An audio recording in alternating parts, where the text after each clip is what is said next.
Hello and welcome to the deepest dive from MinMax, the best, most thorough discussion about this time, Halo 1, Halo Combat Evolved. Specifically, this is the final discussion on Halo 1, so this is all about Halo 1's multiplayer. I believe the first ever multiplayer game club discussion. Yes, Kyle Hilliard? Yeah, I think so. You've been pushing for it. I guess. And we've always said, nay, we don't care about that aspect of the game. Doesn't Animal Crossing count? That has multiplayer. It has multiplayer. Even we did Monster Hunter back at Game Informer, so that's co-op-y. So we've gotten close. But anyways, I'm Ben Hansen. Serial Vasquez is also here. Hello. And Jeff Marchiafava. Hey! And very special guest, Halo #1 superfan across the entire planet and beyond, former Game Informer video editor Wade Wojcik. Hello, thank you. And by the way, when setting me up like that, that's a tall order. So I'm going to try my best. Nobody else, I would argue, in the community has spent years of their lives making a very, very accurate Halo fan film like you did with Dawn Under Heaven, which you can watch on YouTube right now. That's very kind, thank you. And I remember getting in long discussions with Miller, I'd walk over to his desk and talk about Halo, and it got to a point where he would just kind of do that thing where he's like, okay, and he kind of turn back to his computer, like, we're done talking Halo right now. And this is Game Informer's lorehound, Matt Miller, who has talked to me about the Grimoire cards until I turned into a skeleton, actually. So it is shocking. Yeah, if you've out-talked Miller on a sci-fi lore discussion, then you're at the top of the list, buddy. Oh, great, thanks. You gotta have a long look in the mirror. He dressed up, right? That's a Halo hat, isn't it? This is the Sergeant Johnson hat from the Loot Crate that came out a few years ago, and I love it. That's very specific. This is great. So what this is, we are going to be talking all about Halo 1's multiplayer along with the MinMax community. If you support us at any tier on Patreon, you can submit a comment that we read for the deepest dive, also for Min Tracks, our music podcast, or at the MinMax show. A lot of other benefits, including at the $5 tier on Patreon, you can unlock the podcast version of all of our Game Club discussions. This one, moving to the forward, also podcast versions of all of our interviews. But if you want to hear the Game Club discussions on Final Fantasy VII Remake, or Chrono Trigger, or Outer Worlds, if you're an Xbox fan now, I guess. Animal Crossing, What Remains of Edith Finch, Last of Us Part 2, everything like that. You can listen to all those by supporting us at the $5 tier, and you can keep the format rolling. Okay, we had a lot of people submit wonderful comments about Halo 1's multiplayer. This one's a little bit different. What do you all think is the most common comment that people submitted, the most repeated sentiment? That pistol's real good. Okay. I was going to say the pistol. I mean, I feel like in the single player discussions, we covered that a fair amount. And so there was only one multiplayer comment that was about the pistol this time around. So it wasn't the pistol. Okay. What about, is it level focused? Is it Hang 'em High is the best, or Blood Gulch is the best, or something like that? Close. It was, and this seems very self-congratulatory, but it was playing Halo 1 with the MinMax community, with our community game nights, is the best, which was very nice. We'll get into a lot of thoughts on the game overall, but, in the MinMax Discord, which you get access to on Patreon, Adam Walker, Texas Ranger, the wonderful mod, has been arranging community game nights along with the other mods there. And so it's been great to have people jump in there and play. And I played a couple times with them. I know Jeffem did too, and we'll talk all about it later, but it's just amazing to have a full lobby playing Halo 1 again. It really brought me back to high school and some old LAN parties. But before we get into all that, Wade, we should talk a little bit about your history with Halo. You don't have to run through everything, but you want to talk about when this love affair began? Yeah, so this is really interesting. For me, it goes back to just being able to play with my brother, because I grew up playing competitive with him, even going back to the original Mario, where we fought over who got to play Mario, and who was stuck with Luigi. I was stuck with Luigi. Younger brothers typically are.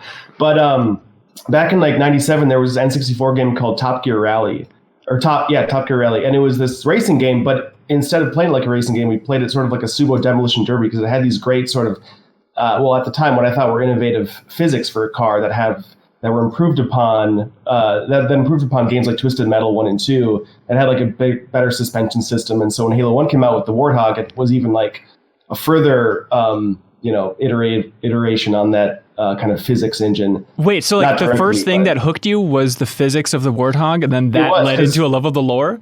My brother, my very first experience with Halo was playing on Blood Gulch with my brother. We each had a Warthog, and we were trying to flip each other, and it was just the funnest thing ever. We spent hours just racing around with that. And it sounds boring But like thinking about what was out at the time, I mean, it was this revolutionary thing. And so, but I mean, I think if I was going to trace back my love of the lore, it would be just like with how amazing the experience is when you're in the campaign and you see something like a ring world and stretch off into the horizon. Everyone talks about it, like a 343. They'll be like, oh yeah, that was the moment I fell in love with Halo, was stepping out onto the ring.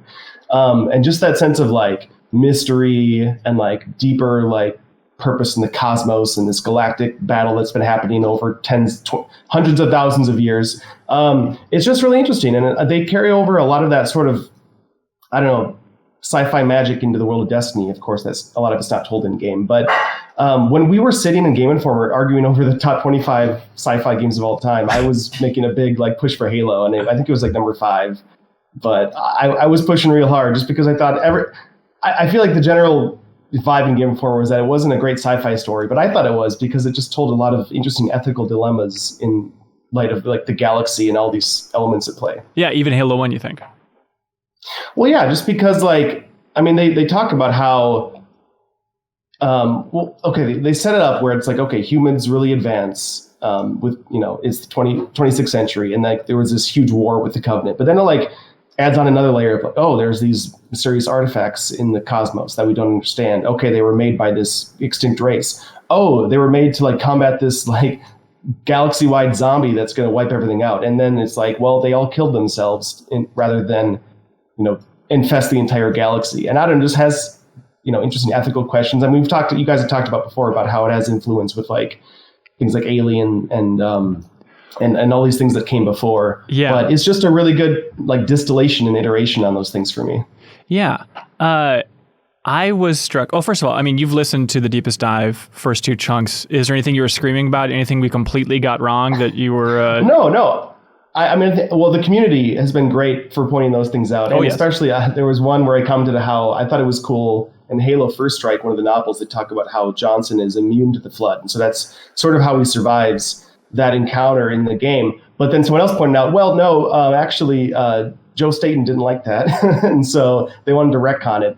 But then I was like, wow, isn't that interesting how when you check the Halopedia, there's like, it says Johnson's immune to the Flood, but then the original writer didn't like that, and now 343 has it. But Hanson, you pointed something out. You were asking how, like, it doesn't make sense that they're called 343 Industries or something like that. Well, I was confused about the address or about just like connecting yourself to Guilty Spark, who's not exactly a lovable character in Halo 1. I mean, he's got personality, but you kind of want to punch him. That's true, but I guess it always made sense to me because, like, in the sort of metaphorical sense, Bungie is sort of the forerunner, and then 343 is left behind to sort of categorize and index what they created. Oh, do you think that's what they were going for? Well, maybe, I don't know, but like librarian. That's exactly. Right. Well, yeah, that too.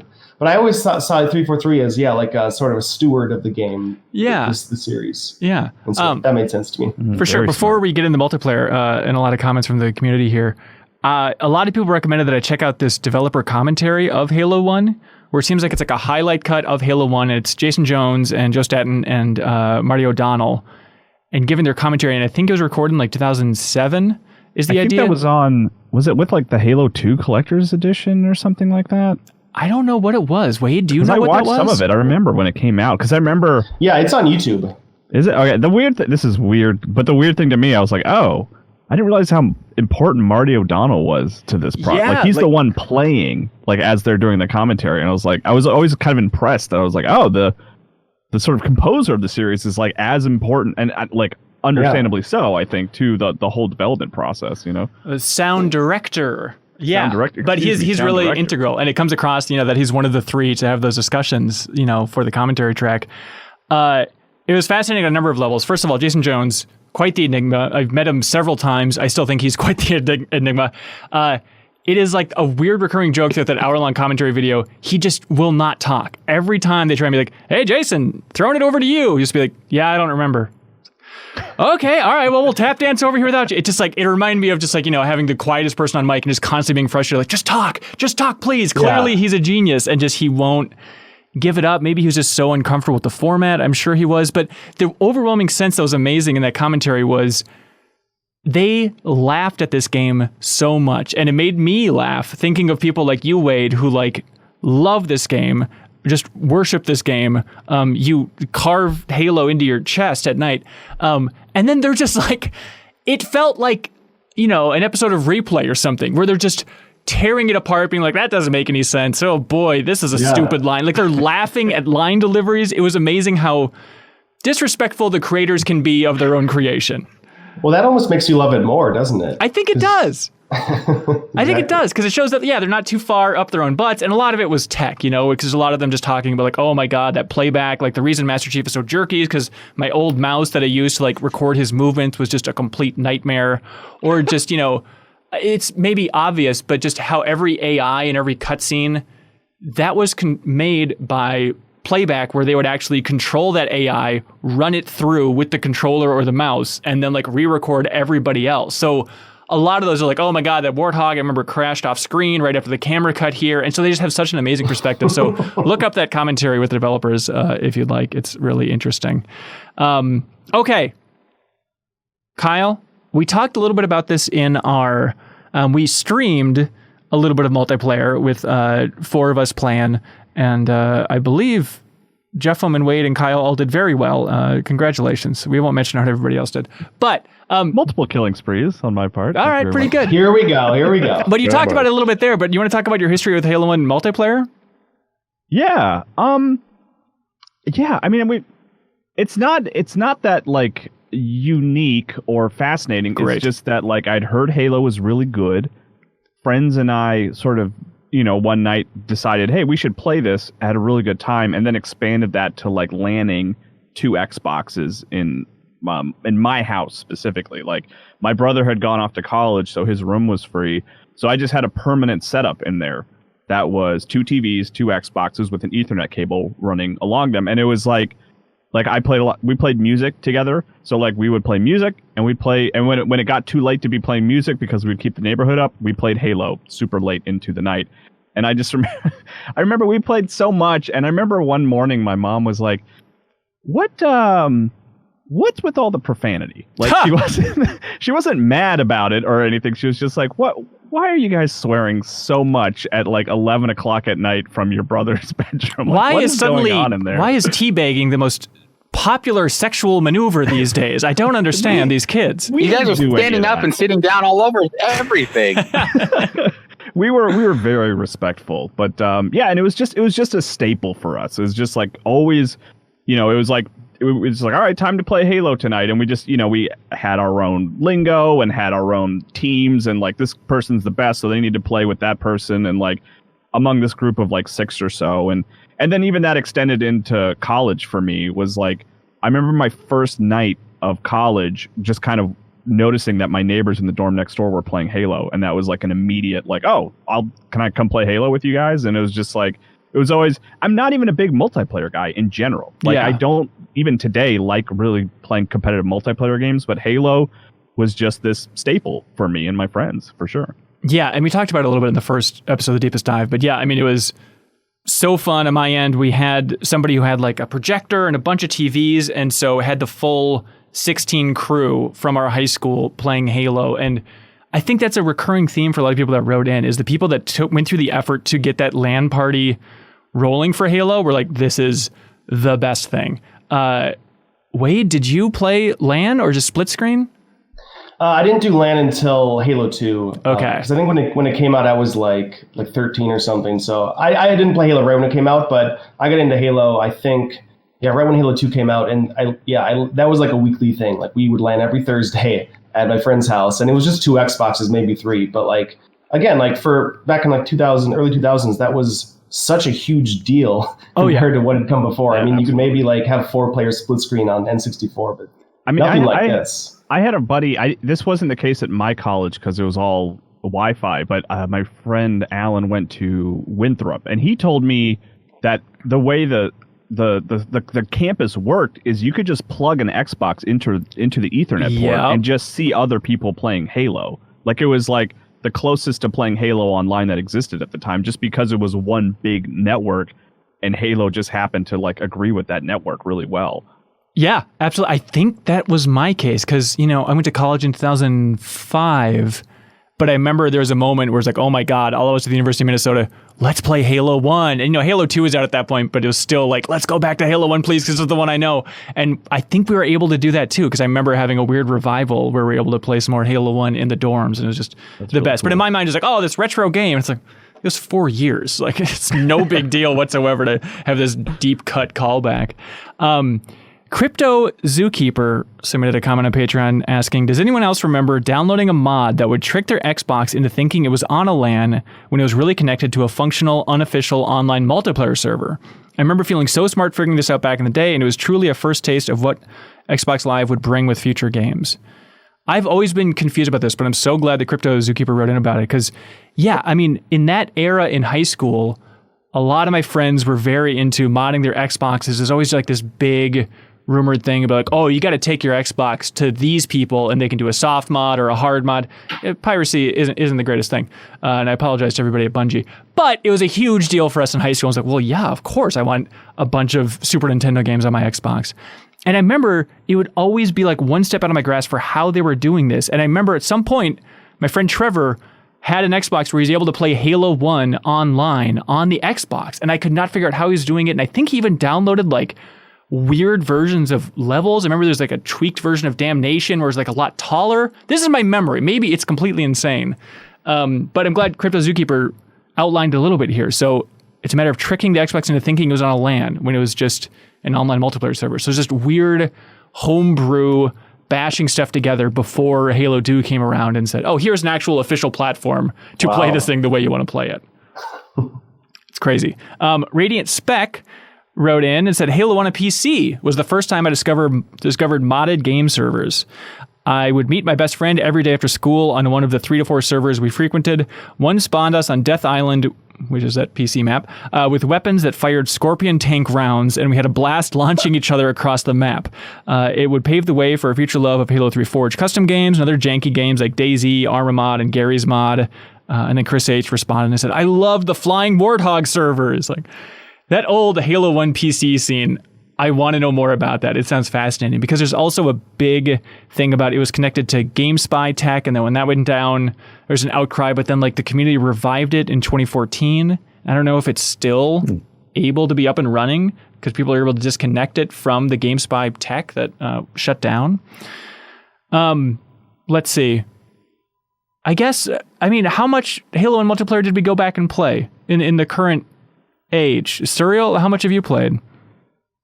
I've played a few hours here and there, basically just going through like online multiplayer, and I'm surprised at how much it was able to replicate like the experiences that I had just kind of messing around with it. Because I thought like them restoring, with the Master Chief Collection, I thought it was going to be more like a standard, like, oh, you're going to play the standard game mode. This is going to be maybe not competitive, but like standard, right? And the games that I played, I would oscillate between like everyone just has rocket launchers, or everyone has shotguns and no one has shields, or like, like it's just going to be 8 versus 8, this big team game where everyone is just like on all the vehicles all the time, and like everyone has a sniper rifle on this giant map. That was really smart of them to say like, hey, we're just going to like take if you're not playing like the competitive, because there is a competitive playlist, we're just going to take the modes that people remember and turn those into these standard game modes versus like, okay, here's your standard armament and you're going to play kind of like by the orthodox rules. Because, okay, so you weren't playing with friends. It was just like the random folks online. That was what they were choosing to play. That's so great to hear. Yeah, Adam Walker wrote in, he said, one of the strongest aspects of Master Chief Collection's multiplayer is the variety. There are so many ways to play Halo with friends. You could be complete trash at one game mode and then dominate in another. It can feel that different to play. Skeet shooting, rocket races, Invisi-Zombies, Griffball, SWAT, Forge, etc. None of those things exist in Halo Combat Evolved. Compared to the rest of the games in Master Chief Collection, it's very much stripped down, but I still manage to love playing with the community. The broken spawns and weird physics, like gently tapping an enemy vehicle results in your murder, contributes to the chaos that games can devolve into, and it is wonderful. However, fall damage is the most BS thing in a multiplayer game, continues to frustrate me to no end. Lastly, I get a kick every time I see someone throw a grenade while moving. The animation for the upper body and arms seem to cancel out the walk animation. The player's character's legs no longer move and just slide across the floor until the throw animation is complete, and it looks ridiculous, and I love it. Yeah. The other thing about fall damage is that it's one level worse because if you fall from a high enough height, basically, you just stop moving because you're stunned for a little bit. Yeah. When you fall, and then you can start moving. So it's like the worst, like the most frustrating implementation of fall damage, because it is like, oh, if we're gonna punish you for like trying to jump off of this thing by basically guaranteeing that you're gonna die. And I've had so many weird situations where I'll just be thrown out of a warthog after a rocket blast. I'll fly across the entire map and like, well, can't wait for this death sequence. And then I just land. It's like, oh, I'm okay from that? Like, it feels so inconsistent for when I'm actually dying from this mysterious fall damage. Yeah, you just kind of skidded, though, so it's okay. Oh, I see. Yeah. I jumped at the last second before hitting the ground. It's like the Empire Strikes Back, where if you fall, but you kind of hit an angled slope at the right angle, then everything just cancels out. I get it. Jeff, what has your experience been like going back to this thing? It was a lot of fun, and it kind of, I guess, it reminded me that like Halo's multiplayer was really built for playing with a big group of friends. And so when we transitioned to, online multiplayer, which no, platform holder has ever figured out how to keep things civil with anonymous, mic talking and whatnot. It's like all of online multiplayer has kind of shifted towards this. Well, how do we make this more fun if you're playing with strangers? But I guess like even just the couple the couple sessions that we played with you guys and with the community, it's like when you have a group of people that you can actually trust and aren't being jerks, and you're all just friends, it brings such a different feeling to it, and it becomes timeless, I think. Yeah, it really feels like all of Halo's multiplayer was kind of built on kind of like a very innocent foundation of that, where like a lot of the experiences that we've all had and that we all remember was not really playing, like best of 50 points or whatever. It was just screwing around in warthogs or seeing how high you could launch people. Like there was that kind of sandbox, just playing around with friends kind of atmosphere that I think is just so much more interesting and so much more entertaining than and then strictly online multiplayer. The first thing that the point that the last person raised about how like every game feels like you could be on top, but then you could lose the next one, and it's sort of like it feels a little bit more balanced than something like Destiny does now, where it's like, you could get dominated every single game. But in that sense, like a game playing like classic Halo like we did, it felt more like you're playing like cards, and like depending on the shuffle, you might be on top this one. Yeah, and that was the other thing that really stuck out to me. Like having the weapons out in a map is such a democratizing thing for who's doing well and who's losing. And I feel like the shift away from that also goes back to this idea that, okay, we're shifting game design to accommodate anonymous players on the internet. And when we shifted that way, some magic was lost to it, and it wasn't as fun. And so the way that developers figured out how to make it more fun was to add this, like this loop of, okay, we're going to constantly be giving you things, and you're going to be unlocking things. You're going to be unlocking new weapons, but that kind of also changes the entire play structure, where now, if you're really good at a game and you put a lot of hours into it, you're going to be getting better weapons, and that's going to make you better than the other, like if you jump into a Call of Duty or a Battlefield as a new player, like that experience kind of sucks because everyone else is so much better than you and they have the better weapons than you do. Whereas in Halo, it's like if you're the first person to get to that rocket launcher, like you're pretty much guaranteed at least a couple kills, and that feels really good, regardless of your skill level. Yeah, I mean, when you started talking, I was like, well, is it just playing with a big group of friendly folks that's the differentiator? It's like, no, I think it is specifically the combo of playing with friends and Halo 1 that's magical. Because, Kyle, I even remember when Halo 4 came out, we're like, here we go.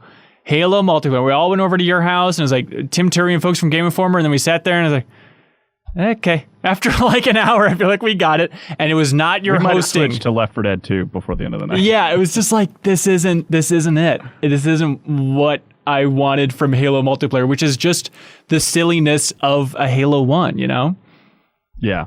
I think also playing with a specific group of people does help everyone sort of learn at the same time as well. Like if you go off on your own and learn a lot and then come back, like it's a different experience than if everyone figured out at the same time that the pistol is really good, you know? Right. Yeah, the kind of the skill ceiling is a lot lower. Like you always have one friend who's better, but they're marginally better. You know, Yeah. It's not like you're bringing in a pro player who completely dominates everyone else. Like you get in online multiplayer matches because even when you have ranked matchmaking and stuff, it's never as good. Yeah, one small thing too that I noticed when we were playing was that level design has gotten so much more like fluid and efficient to like get from A to B. But like it used to be like mazes, like GoldenEye levels were mazes, and like Halo when we quit early on the Death Island one, but it was just kind of fun, just like part of the gameplay is figuring out where to go, figuring out where the weapons are, and getting lost, and then stumbled upon someone. I mean, in that sense, it has more of like a PUBG feel or something, but. I don't know. Again, like talking about what's been lost, I enjoyed the maze aspect of those levels as well. And I wonder if the maze ancestry goes back to Doom, where it's like that's the most they could render in Doom were those hallways. And so a lot of first-person shooter maps evolved specifically from Doom, and it wasn't until, the early 2000s that it's like, oh, wait, we can do different stuff. I mean, I guess Unreal was before that and everything like that. But well, and I think there was just such a more of a sense of personal authorship over level design, like multiplayer level design back then, where it really was like you were designing the thing that was absolutely best for like multiplayer matches, like when we play Prisoner or Hang 'em High and stuff like that. And I feel like more modern multiplayer games, it's always like the first thing is to make levels feel realistic for the geometry and the things that it's in, where it's like, okay, you're in a shipyard in this one. So everything is shipyard themed, and the cover can't just be a weird geometric shape that makes for interesting gameplay. It has to be a stack of cargo containers, and like you can't just have very weird abstract hallways that lead to different places. Like it all has to make sense for the location that it's in. Whereas like those old kind of levels and the Dooms and whatnot, it was much more like, okay, we're going to make really interesting geometry first that funnels people into very specific places and very specific situations and stuff like that. Yeah, I mean, so many of these Halo maps, I think like, maybe the outdoor ones are a little bit of an exception, but so many of them they're a little different. Yeah, you could have a gray box version of Hang 'em High and it would be 95% as fun, like the aesthetics of Hang 'em High is like, I don't know, stone walls. Like there's nothing. There's basically nothing happening artistically there. The theme is room, I think. right. But fun rooms specifically. Yeah. Okay, a couple thoughts from the community. Ben Shively points out, it's credible how well the multiplayer for Halo holds up compared to other first-person shooters from this era. My friends and I had a great night playing split screen on Blood Gulch for hours on end. Something about the tight controls, timeless art style, and incredible map design make it shine above many of today's modern first-person shooters. It's true. Like, we have a good time. There's a lot of jokes about, it's kind of old, it's kind of janky, but 2001, like, I love something like Time Splitters, which was 2000, right? But go back to some of those games from that era, even Red Faction multiplayer, which I also loved. Well, maybe Red Faction would still be fun. But, like, it's amazing that we're all able to play such an old game and have very few technical critiques of how it's playing. It still holds up incredibly well. I'd argue better than any multiplayer 2001 game. Maybe like, I'm trying to think of like an RTS from 2001, but you get the idea, right? Yeah. Yeah, it's a testament to just like their iteration on the sandbox formula. And everything that I think we critiqued, they've improved on in later Halos. So like things like how, this pistol's really powerful. Well, in Halo 2, they split up, that they made it more of like the battle rifle. I mean, that's effectively what that tturned into. They had a normal pistol, and then the AR became the SMG. The grenades were a little less powerful moving forward, because if you were anywhere close to one, it'd be a one-hit kill. Just crazy. So little things like that they just kind of modified and balanced the sandbox. I think they talked about how it was like a rock, paper, scissors thing between guns, grenades, and melee. Of course, vehicles as well. But yeah, like the grenades took longer to cook in Combat Evolved. You couldn't crouch and walk, so you couldn't like stealth around. I noticed that when we were playing. So like, yeah, I mean, again, I totally agree with you. It holds up really well, and the things that we probably would have changed, they did later on. Yeah, and you mentioned how deadly things are, and it's just Halo 1's multiplayer is an era of big swings. Maybe you could call it a lack of balance, but it turns out big swings when you're playing with big friends and having these crazy twists and turns is fun. Yeah, and they did all of that balancing and everything, but a lot of the modes that people still play is like, okay, let's just do all rockets this time, so everything is one hit kill, and that is still a ton of fun. I don't think they had to worry as much about like, we should turn down the damage on this weapon by 33%. It's like, well, you get a sense of, we talked about it in the first episode too, but just the idea of that Halo 1 pistol, it was a last second tweak of, okay, now it's 3 times as deadly for headshots and ship it out the door, So I think things were just coming in so hot and you couldn't patch the original Xbox games in that way for Halo 1, It's just, you got to live with how you're rolling. But that was the thing, is like, jumping in with the community and playing in the Discord, and then jumping into Rat Race with rockets, infinite rockets, is like, this is just so stupid and so funny for the entire time. Like, it was just as good as gaming can get, is just, let's all just get in this very small space and just lob constant rockets at each other. Yeah, you can definitely make the argument that like kind of the esports mentality of like everything has to be finely balanced and fair, I think has kind of led to multiplayer designs that are just very like overall boring but fair, right? But I think, even now Bungie still does things like they have a mode in Destiny called Mayhem where it's just like your super is on all the time constantly. So it's just people firing off all these giant explosions everywhere. And they'll have like, there was the one weekend where one of their guns was, kind of broken, and it was like this thing that just fired a constant laser. And it became like the most powerful weapon in that it would just delete people in like 2 seconds. So it just became this huge laser tag weekend. And they basically made it like this exotic that you could buy just very easily from Xur. So everyone was like, hey, go get in on this fun. It's so completely broken. We're going to fix it over the weekend. But I guess for now, we'll just let you do whatever you want. Like we'll make it the weekend where the only gun that really works is this one laser. Yeah. And I remember, being a Game Informer, going on cover story trips for Destiny and Rise of Iron and Taken King. Can't believe I blanked on Taken King. But that community demand for custom games was so huge. Everybody was just screaming, like, bring us our custom games, you monsters. And then it wasn't until Rise of Iron that they finally rolled it out. And then it's like, oh, good. I'm glad it's out there. I'm glad the community can look forward to it. There was still, just completely anecdotally, I remember talking to my friend Grant, chef from Insnacks, of course. And he was like, he loves Halo 2 multiplayer. And he's like, oh, there's custom games? This is going to be great. And then you get into the details and it's like, oh, but you can't pick up the guns in the map. You have to bring in your own guns. Like, that's not what I want.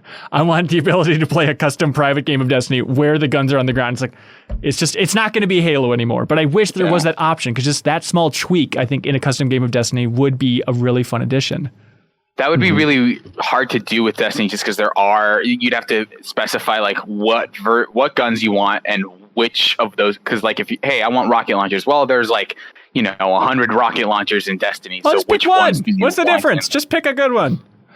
Well, yeah, there are some pretty big differences between rocket launchers and Destiny. Yeah, their switch to MMORPG, which I think is what they're embracing now, means that it's like Warcraft, where there's just like so many weapons with different slightly tweaks to each one. But yeah, I take your point. And one of the things I know that Destiny couldn't. It was not designed to be Halo. But when Destiny 1 dropped, I was like, oh, the vehicle play. There's like in multiplayer and PvP, I'm like, oh, there's not vehicles like I'm used to in a Bungie game. Well, there were, right? But they were just like sidelined so quickly. Yeah, exactly. I haven't kept up with Destiny 2 that much. Are there still vehicles in multiplayer in Destiny 2? I don't think there's a vehicle mode anymore. I think there might have been early on, but they might have removed it. That's so weird. But yeah, as far as I know, there aren't any vehicles. Yeah. And with like Halo 4 and 5, I never got that same sense. They had some vehicles, but they weren't these wide open maps where you could just have these epic battles like we're used to. Right. They wanted it to be balanced, which I guess is fine. Exactly. Yeah, which goes back to the idea of like modern games are balanced, but they're balanced for, people who put more time into it and more skill are going to do better. And that's kind of our sense of balance now, as opposed to just kind of creating a chaotic even battlefield where everyone starts at the same level in terms of gear and stuff when you go in, and everyone has a decent shot of getting kills and making these spectacular moments because of all the chaos that kind of evenly distributes things. And it's a different kind of balancing. And I understand why that's not great for, like super hardcore competitive people. But if you just want a casual, fun game with your friends to screw around in, like that's really satisfying. Yeah. I mean, that's something just as a weird tangent.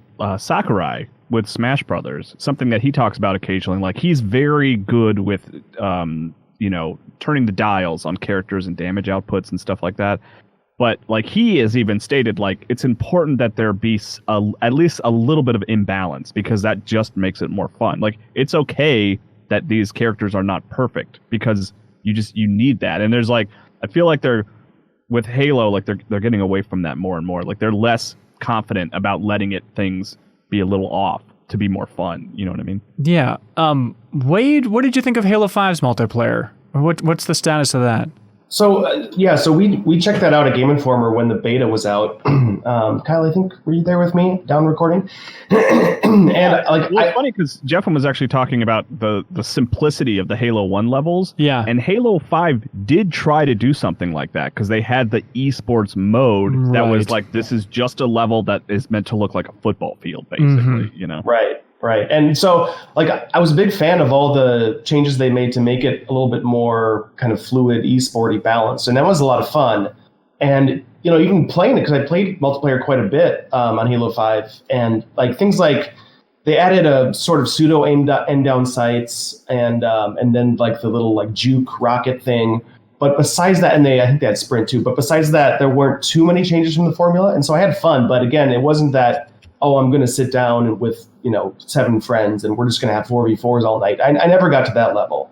Yeah. And it's easy to be like, well, that's because you're not 12 years old anymore. But it's like, well, no, in the community Discord, we got the full group together for Halo 1. It was just so silly and fun. But a little bit, I mean, it seems maybe stupid, but yeah, I hear you, Kyle. It's like, it's a little bit of that Smash Brothers magic, Max Stewart wrote in saying, what was Bungie thinking with this?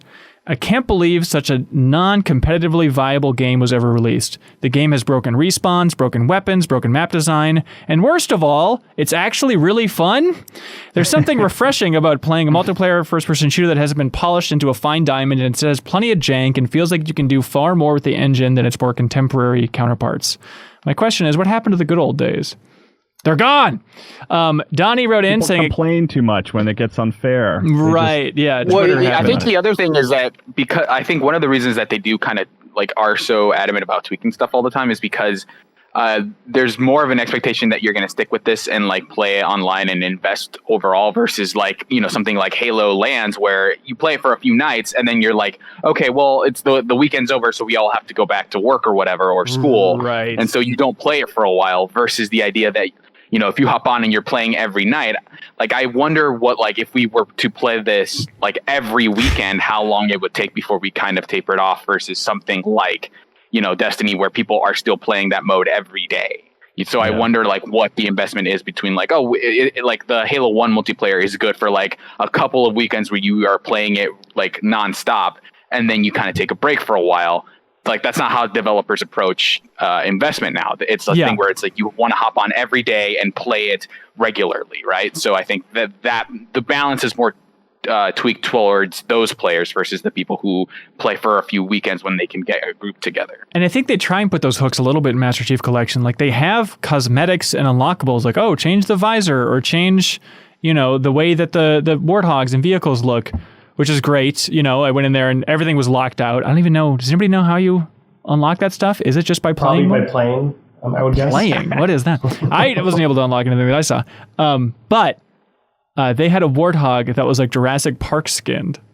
Like the Jeep from Jurassic Park. It's like, that's so stupid. I love it. And then we were playing with the community and somebody had it. And I was like, oh my God, it got blown to smithereens. It was sitting out there. Like, I can't wait. Run up, get in it. And then the skin disappears when I'm in it. It's just like the worst idea of like, if it's a cosmetic thing, it should stay on the map, man. Yuck. Donnie wrote in saying, I can't believe how much fun this old multiplayer shooter is. No stupid kill streaks or insane amounts of weapons to learn. Still some bad spawns, but hey, not Call of Duty bad. Obviously, what really helped it through is playing with the community. Just a bunch of people joking around, not worrying about scores or yelling at each other, even with Hansen repeatedly running his teammates over. That only happened 3 to 4 times. He shot me with rockets, so let's not forget about that. Well, look, you should have seen you. I didn't know. I panicked. Donnie says, my God, if they just added a sprint button, I think Halo 1 multiplayer might be one of the most fun online experiences I could ask for. High praise. All right, help me with the timeline, Wade. They added sprint to Halo 5? Because I remember whenever they added it, Halo fans were letting themselves on fire outside of... Reach was the first time. Oh my God, really? Okay. Reach has a Spartan ability, so it was like, that was the way of balancing. It's like, you can have reach, but then you can't have jetpack or armor lock. And then Halo 4... I believe Halo 4 had sprint just normally. Okay. Yeah, it stopped being a special ability after reach, I guess, right? And then aim down sights, was that 5 or was that 4? That was 5. Okay. Because 4 still had the click in to zoom like we're used to. Right. And do you feel like that's a good move? It's one of those changes that's like, they should just adapt to aim down sights. I know it's not traditional Halo, but at some point we need to inch forward here. I think so, right? Because weren't you guys saying that you remapped it so aim down sight, or that click in to zoom was mapped to left trigger or something like that instead of grenade? For me, I still have it on pressing in the right stick. Okay. Yeah. But it's just, clicking in to zoom just feels so dated right now. I don't know. And when 343 had an in-universe explanation for aim down sights, they're like, oh, this is what Spartans in the universe have always been doing. We're just kind of bringing that to a reality where they can zoom in with their visor and have this HUD come up. Crosshairs. Sure, makes sense. Man, I haven't played a lot of Halo 5, so it's maybe it's not fair for me to be critical of it, but it felt like that was one of the things that separated Halo from everything else, is that the left trigger could be used for very specific abilities as opposed to just getting better aim.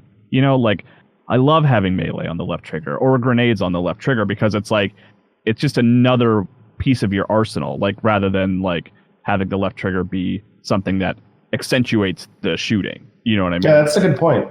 So I don't know what does Infinite have aim down sights on it? And maybe we could tell by watching the gameplay trailer, but I don't think I saw it in the trailer because I remember looking for sprinting and aiming down sights, and I saw sprinting, but I don't remember seeing aim down sights. Yeah. I hope they don't really think aim down sights is required. I like it as something that keeps Halo distinct from Call of Duty, Yeah.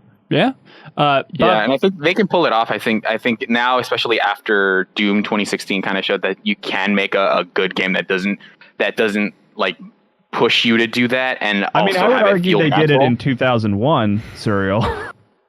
Well, I think after Call of Duty, I think everyone became really used to every shooter has to have aim down sights, and then 2016 kind of made the case that you don't need to have it or even have a reload. Yeah. Bob Beal says, I can't say I played Halo 1 before this year, but I've had some tremendous fun with this game with the MinMax community. I can say honestly, some of the times I've laughed the hardest during MinMax's entire existence has been during our Halo community game nights, and that says a lot, whether it's getting sniped by Jeffem, running over Hansen and Warthog, low-gravity rocket launchers, shotgun roulette, or just the party chat devolving into impressions people can do or talking about the Wii's DVD capabilities. It has led to countless amazing moments. Grizzled Gaming says, well, I do recognize its importance for console shooters. Having zero nostalgia for Halo multiplayer and strictly based on its own merits, I don't think it's very good by today's standards. Why can't you sprint? But wow, I can't deny how much fun it is to play with a group of friends. It doesn't matter the map or the mode, it is always just complete insanity, and I love every minute of it. There's a reason Halo community game nights in the MinMax Discord have always had the highest turnout. Just real quick running through these. Andrew Vala says, this weekend was a blast playing Halo PC with the MinMax community. Took me back to the days as we would link our Xboxes to the school network and play floor Halo. As jank as Halo can be, it's perfect for creating your own epic stories and hilarious moments. I tried 2 solo matches Saturday morning and had about as awful of an experience as you can imagine. I won't be returning there soon, but I'm looking forward to future community gaming meetups. And Zachary Eink says, after playing the community game nights, one thing is clear. Jeffem may be the greatest Halo player alive. He won 3 matches in a row. That's true.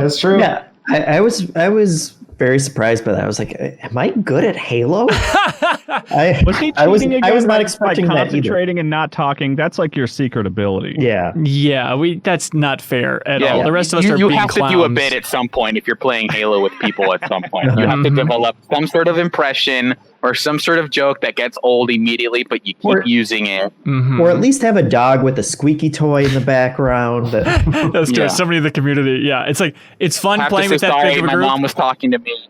I mean, having 16 people in that voice chat is just overwhelming at times. Like, who's saying what? I think, and everybody's at like slightly different volumes too. So it's like, did someone say Hanson? I couldn't really hear. I don't know who's saying what, but yeah, I talked about it a little bit on Minfax, but like, yeah, playing with the community, especially like that first Friday night where I jumped in, I was blown away because it's a combination of like nostalgia that I have for Halo 1 with just, oh my God, this feels like, this is a weird thing to say, but it feels like Min-Max at its best of like, oh, it's just connecting people in that Discord and letting all these people who were strangers before have a blast together. And so I would recommend checking out the Discord for community game nights moving forward. I'm sure Halo 1 might pop up every once in a while, but definitely even by like, last night when we were playing Jeffem, I think there was some talk about like, all right, should we move on to another Halo at this point? Have we kind of wrung all we can out of Halo 1? Yeah, we eventually played a Halo 3 mode called Duck Hunt. I don't know who created that, but it was insane because it was just one person in the back of a warthog with like a super laser that would one-shot kill everyone, and everyone else was on this outer ring that was basically an obstacle course that they had to run their way through and jump, and the other person was just picking everyone off. And if you eventually got to the end of the obstacle course, you could trigger, the other person's death. And it would just kind of rotate people into that one seat. And it was just the most bizarre, but like super cool thing that like that Forge system allowed people to create back then. And I think we have definitely lost something where like clearly Bungie understood the importance of letting people create custom modes and custom levels and all of that kind of, and just having that fun sandbox to play around in. And we've just kind of moved away from that. Time Splitters kind of did the same, that was definitely a thing that multiplayer games were focused on back then. And it's just kind of, it's all been now, okay, everything's streamlined, everything's balanced, everything's as fair, and determined by skill as we can make it nowadays. Yeah, well, I mean, I would say that it's less been lost and more been stratified. So, like, I think all the people who are like, let's just make this custom thing, I think those people have like gravitated towards like Minecraft or like other games where the creativity is the star of the show, right? Yeah. Because like even with something like Halo, it's like you had fewer options for what you could play overall. So when you went into Halo, it's like, oh, the Halo lets you do everything, or not everything, but a lot. And then you experimented with the different parts of it and so that appealed to lots of different people versus now where it's like, depending on what you're into, you play a game that is totally funneled around that. Yeah. And just being a Halo 1 multiplayer person, this is sacrilegious to understand to say on this podcast, but I don't really understand what Forge is. It's just like, I know it's like a level editor type thing, right? Yeah. Yeah. But in 3, right? Yeah. Yeah. Okay. I mean, the simple answer is it just lets you like build your own levels. Like you can set crates, you can move things around. Like you can build your own sort of level. And in Halo 3, it was the earliest version. Tools to manipulate rules, but mostly it's like building things is the attraction. Okay. So it was cool seeing it iterate too, because in Halo 3 you could only modify existing maps, and then they had one of the DLCs created this like empty warehouse. They're like, okay, we need just a blank slate that people can mess around with. And then in Reach, they made Forge World, which was this just giant open world with multiple different like biomes that you could fit to your needs. The other thing that 3 started, not to get away from Halo 1 too much, but like, is they also recognize the importance of being able to share the insane stories that you develop while playing Halo. Right. Because like in Halo 1 and 2, you could be like, oh my gosh, this happened. But in Halo 3, it like the game, you could play back every match that you like played within reason. And that was like well before sharing clips online. You know what I mean? Yeah. And they let you do it in campaign as well, which was amazing for getting great screenshots. And I'm sure Red versus Blue appreciated from Machinima. Oh my gosh. You could even go like that YouTube channel Boundary Break, which is always really fascinating. Like Halo 3 basically had that built into it, which was like wild. Like you could like you could like look ahead and see where enemies were spawning, like using that mode and stuff like that. It gave you a peek into like their sort of game design ideals and that kind of thing. It was wild. And did Halo 5 had Forge? I think it's a staple at this point. They brought it in eventually. It didn't ship with it. Oh, that's what it was. Okay. And I mean, we talk about the fun and how we want more of the zany aspect. Is that basically the avenue for that now? Like once Halo 5 had Forge, is it like, okay, we're able to get back to some of those core ideas that we love from zany early Halo multiplayer? I guess, but I think you're still losing something because the overall experience now is still being built for playing with anonymous strangers online. Like I think, and that's not necessarily, the fault of Halo or anything like that. It's just we've all kind of transitioned to that as opposed to having a core group of friendly players that you can be on mic with the entire time and not be subjected to, racial slurs and those kind of things. And so like even when they give you the tools, do you have the community built in to use those tools effectively and kind of recreate those memories? Yeah. Zach submitted a comment on Patreon and says, Halo multiplayer has a unique feel among shooters because of its strange time to kill. At first blush, it seems like a very long TTK compared to COD, Battlefield, Rainbow Six, or Counter-Strike because you can unload more than half of an assault rifle magazine before foes get into kill range, as opposed to 3 to 4 bullets it takes in most of those contemporary games. But then you realize that the vast majority of weapons in Halo are one-hit kills. Rocket launchers, snipers, shotguns, and both types of grenades are all capable of killing somebody before they even know they're being shot at. Even the plasma pistol can kill nearly instantly with an overcharged shot followed by a swift melee. So the metagame in Halo revolves as much around map knowledge as it does around aiming skills. Knowing where and when the power weapons will spawn and controlling access to those parts of the map will get you much farther than precision no-scopes and twitch reflexes.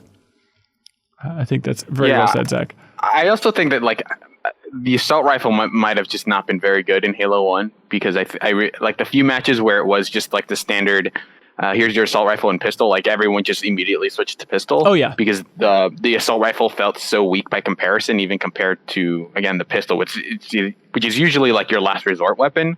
So I think it had a lot to do with like, there's a lot of like one hit kills basically, but also I just don't think that assault rifle is very good. It's a little piddly, I think is the way you'd call it. Dunder said that Bungie's co-founder Jason Jones has said in past interviews he tweaked the code for the Halo 1 pistol at the last moment to greatly increase its damage and get the gun to where they wanted it to be. I don't know if Jason did it himself. I think it might have been somebody else. That's the rumor. There was a big IGN interview a couple years ago. Well, I looked at that one, and I don't think he said it was him himself. I think he just talked about it. Maybe I misremember. I could be misremembering it too. Anyways, Dunder says... I could be misremembering. I misremember more. No, I don't remember better than you don't remember. I don't remember. Dunder said, do you think this small act cemented the legacy of Halo multiplayer? Would the game have had as big of an impact with a lesser pistol? For me, that weapon is such an iconic part of Halo, it's hard to imagine the game without the success of that pistol. It's a little like Mew in Pokemon Red and Blue, I think. Like it's this tertiary element that you really grab onto like later over the course of playing Halo. You know what I mean? That like, this is really cool. Like, because for me it was like it was like this thing that came up later. Like I never really cared about the pistols. Like, I don't like pistols. I'm going to use the machine gun. And then it wasn't like until we really got into multiplayer that, everyone has their Jim Ellis in their group that just was like dominating, and it's like, oh, he's using the pistol. Yeah. Oh, well, now, oh, wow, this weapon's amazing. This is I didn't realize. But as far as like long-term legacy, I don't know if it's like crucial. I think Halo still would have been a huge success without it. But it's definitely this sort of cool element of the game is that this weapon is secretly really overpowered, Yeah, and despite you telling us in the deepest dive and all this time playing Halo multiplayer, I still haven't been holding down that trigger, Kyle, like you recommended. So, it's funny. In the campaign, I feel like it's really helpful to hold down the trigger, but in multiplayer, the accuracy does go way off, I think, when you hold down the trigger. So it is better to pull the trigger individually. But like in campaign, when you're just walking backwards, shooting flood, hold down that trigger, man. It's the best. Gotta hold it down. I mean, I think it maybe took a little while before the friend group was like, okay, this is the default weapon, but still, I think that's a big thing that the dabbling that I've done in other Halo multiplayer, it is just that very stupid, superficial thing of, I can't get on board with any of the arsenal here. Obviously, like, the BR, Halo 2, it's like, okay, I can I can get used to this, but just there's something so nostalgic and comforting about that 3-pop shot of the Halo 1 pistol that it's really tough to break beyond it. But again, I just maybe shouldn't try the pistols in any of their Halo games because there's no point.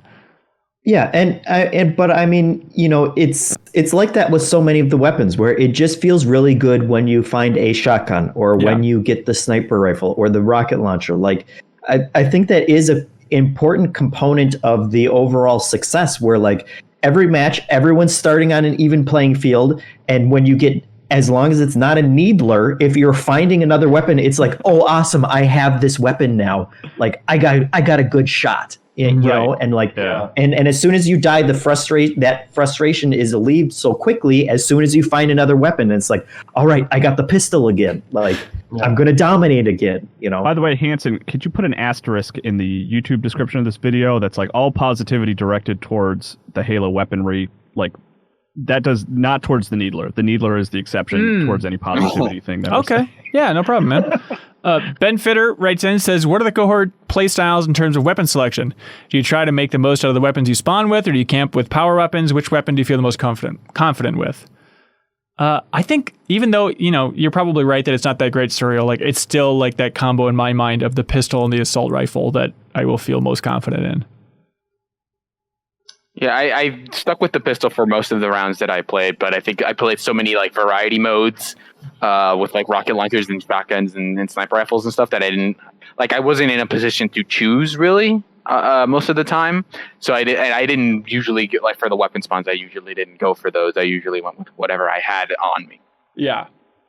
One of the great things, too, is it really depends on your environment because, like, you were saying this, like, it feels really good to get the shotgun, but immediately I'm like, oh, okay, I have to make sure I'm in sort of tighter corridors so I can sneak around corners and get that one-hit kill. Because if I'm out in the open, someone's got a pistol, it's over. Yeah. And the same way, if, like, you got a pistol and you're going to a tight corner, like, maybe it's not the best weapon. So you got to find that, like, sweet spot for each weapon. If sniper, you're Kyle, you're going to go up high and look down on everyone. You monster. Rockets, it's pretty versatile, but you don't want to be in a tight corner because you're going to kill yourself. So there is that sort of play of, like, you got to find the best environment depending on what your loadout is. Mm-hmm.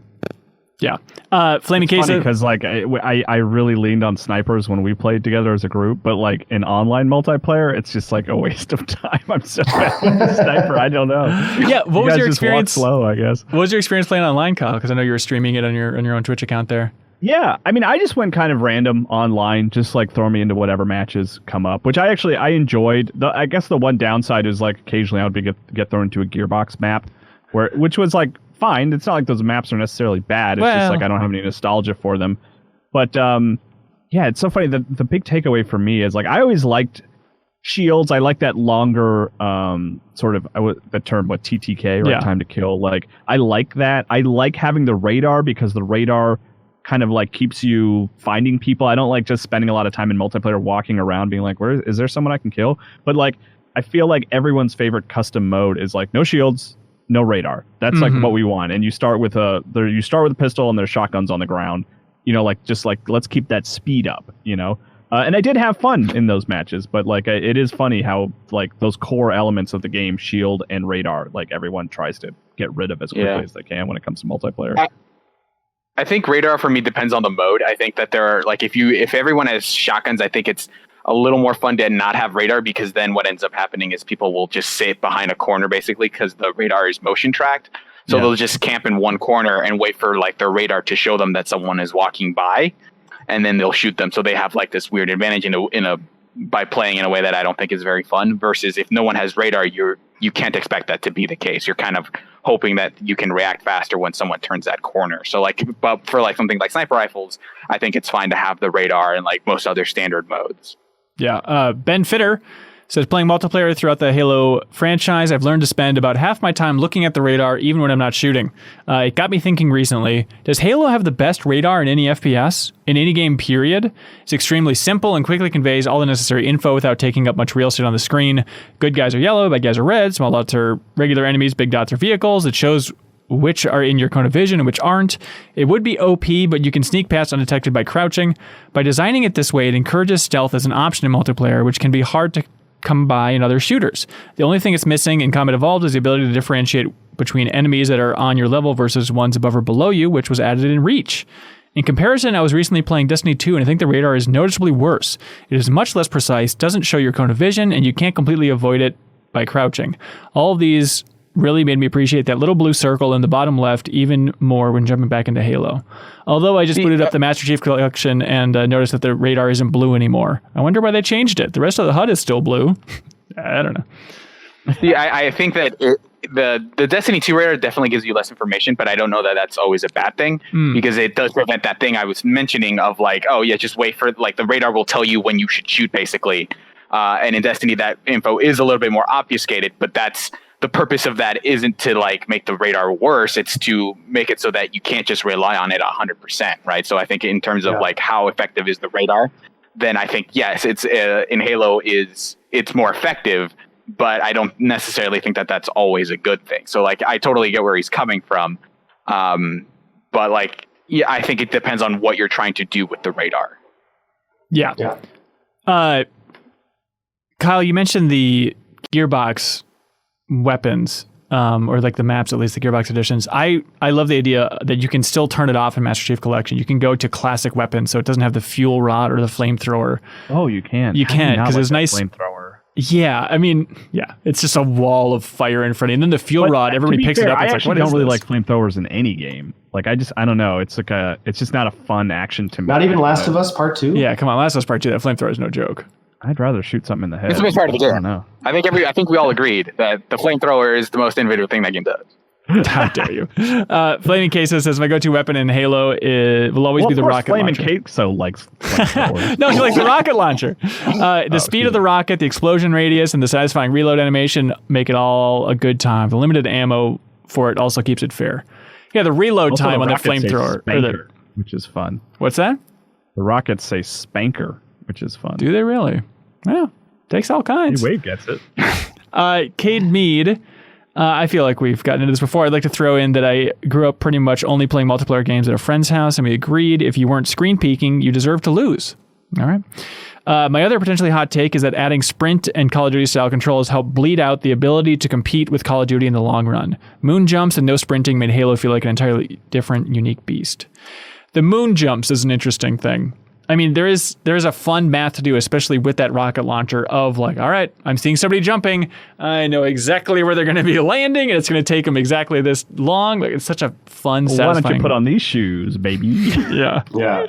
Yeah, and it's like it's interesting because it is such it gives you a good advantage in terms of traversing the level, and it's really helpful in that direction. But then it makes you such a sitting target, and like it. And it's also such a great moment when someone gets killed out of the air, like that the physics of the jump alone adds so many spectacular moments to Halo's multiplayer that I do miss that kind of it definitely has its own distinct feel compared to so many different multiplayer games. And I appreciate that. I like how high investment it is. It actually feels very similar to fighting game jumps. In that I think when people are first starting out, they'll jump everywhere because they feel like, oh yeah, jumping gives me an advantage because I'm like in the air or whatever. And then the more you play, the more you realize that, oh no, it's just leaving me completely vulnerable because you can't block and you have unless, your character does something weird, that you have a predictable jump pattern. And so people can exploit that. So as you definitely start jumping less as you play more Halo because you realize like, oh, that's going to let them know where I'm going to be in a second or so. So I should use it more tactically versus something like Call of Duty where it feels so low investment and also not super useful, where people are just kind of spamming it just to move up and down, and that makes them harder to shoot. But it's ultimately not like a huge tool in anyone's arsenal. But I like that this makes you think about when and where you can and should jump. Mm-hmm. I wonder if anybody from Bungie's watching or listening, let us know. But I'm curious, how designed that jump was. Was it just them like creating a jump and then it's like, well, it's a little bit floaty, but I guess it's fine? Or was it, I imagine it was factored into the gameplay that it's fun to be in the air shooting down on Covenant. Or is it a matter of them being like, oh, maybe the gravity is different on Halo, so we should factor that in here? Or is it just all of the above? I mean, creating that sense of verticality. I mean, again, looking at a lot of things we love about Halo is in part based on what came before. So I remember playing Quake back in the day and you maybe get a little hop. First-person shooters, I don't think, had a jump quite as powerful as the one in Halo. And so, in verticality, too, I'm going back to Quake. I mean, there wasn't a lot of levels where you're like low shooting up, high shooting low at enemies. And then with Halo, it's like, okay, expanding that, level design a little bit more. So you get that sense of, I guess, epicness by having that verticality and in addition with the jump, because the jump also gave you a sense of traversal. I mean, you're not Breath of the Wild climbing walls, but at least you can jump on top of, obstacles. And again, like you were saying, get the drop on enemies, like top roping. I mean, it adds a lot to the sandbox. I think it was also... I think I remember... Oh, go ahead. Go ahead, Saru. No, you first.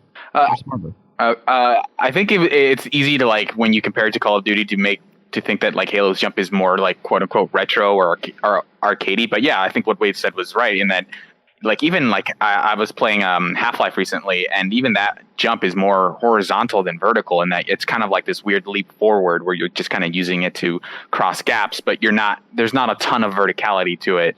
Or even like in Quake or in like Team Fortress and stuff. And a lot of old shooters, the jump wasn't like a huge thing outside of like rocket jumping. But this feels like, no, we have a specific purpose for this jump. It's to sort of facilitate a little bit of platforming, but not too much. It feels like this very different form of traversal than a lot of other shooters. Yeah. I think there was also a smart transition getting away from mouse and keyboard to like thoughtfully thinking like, all right, we're mapping a first person shooter onto a new type of controller or a new type of way to control a first person shooter. Mm-hmm. And I think they tried to slow everything down just a little bit. You know what I mean? Like movement speed slower than PC shooters, jump speed is slower than PC shooters, just to give everyone a chance to acclimate to aiming with less speed. I mean, like I love playing shooters on a controller. It's still my personal preference, but there's no denying that you're slower than if you're using a mouse and keyboard. That's interesting. Yeah, maybe it's connected to that. Fizz submits a comment, says, is the plasma grenade stick the best kill in any multiplayer game? To this day, my Halo multiplayer tactics are built around sticking enemy players, all because of a high school LAN party where I scored a killing spree sticking the same kid 5 times in a row. He screamed, "Who the hell has all those sticky snowballs?" and stormed out, and it was amazing. Gosh, man, I will say, there's some merit to that because, like, it is the kill that I am most proud of, even if I die.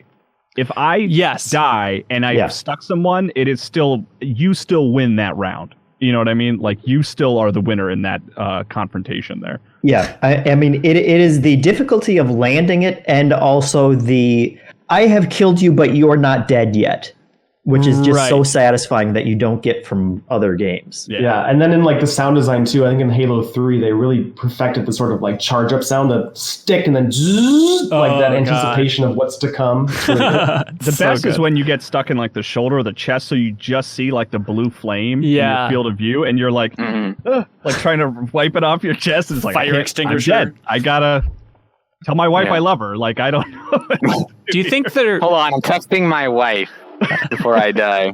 Mrs. Chief, do you think? LOL dead. Do you think they're hot or cold? I think they're. Do you think they're hot or cold? Yeah, freezing cold. I think they're hot. Right? They're hot. Okay. Well, I would imagine hot because it's plasma, and plasma There's is no way to know. heated. Yeah, but like plasma in your blood, it's probably not hot. You guys. Anyways, like probably just blood. Yeah, it's red. It's red hot. Oh, okay. Crater says, I didn't realize this until playing with the community last night and getting a double kill, humble brag.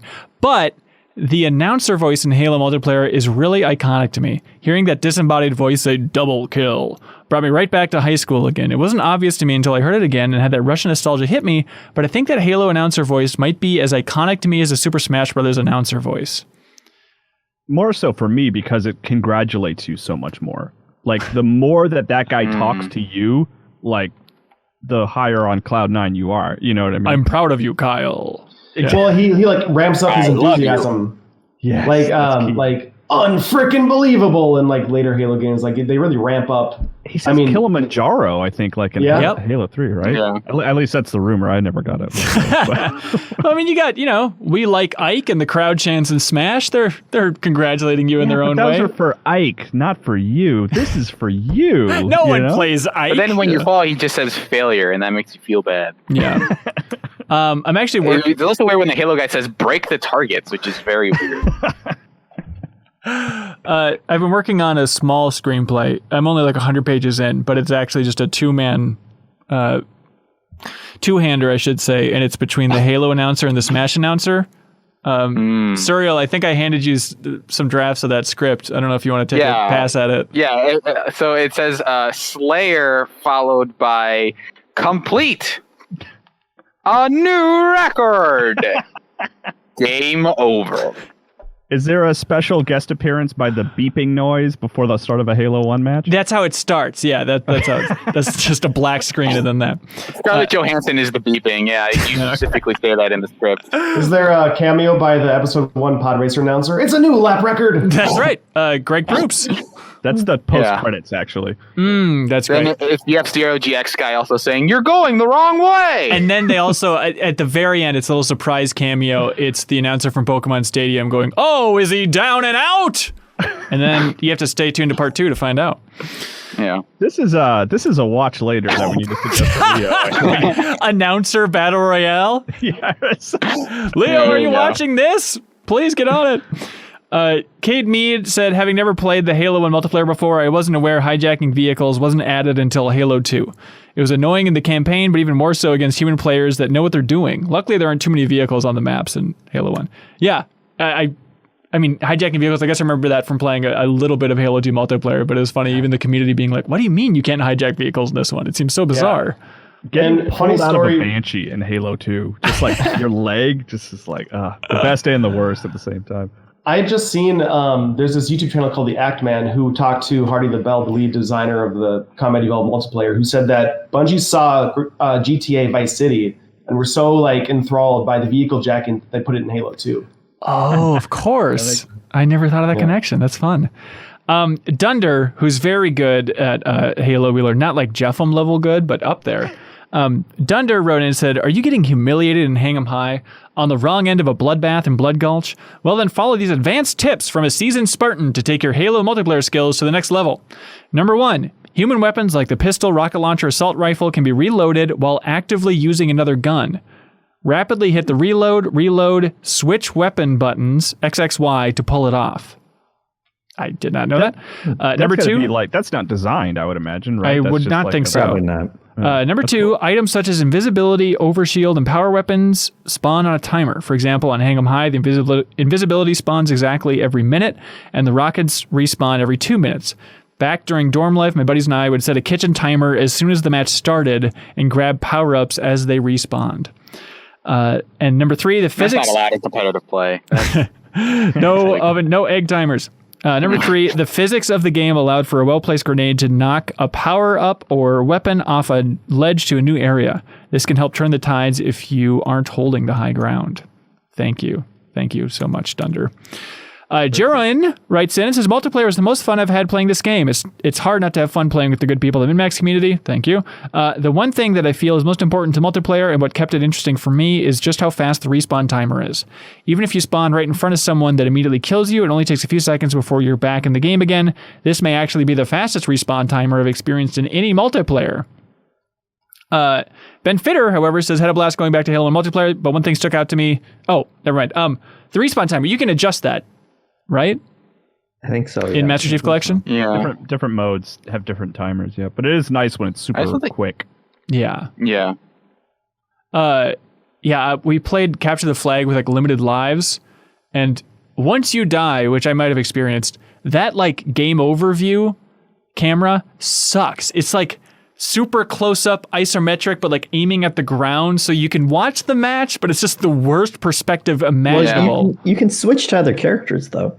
Yeah, but still, it's still like that camera, like, just looking right at the ground, right? Yeah, I definitely, that was like a moment where I definitely missed what Destiny does, which is like, it'll pan sort of to the guy who killed you. It's not like, it won't follow them, but like, it'll kind of put you, your body, and the person who killed you on the same screen, so you kind of see, oh, that guy caught me from this angle. Whereas here, you don't get any of that feedback of like, how did I die?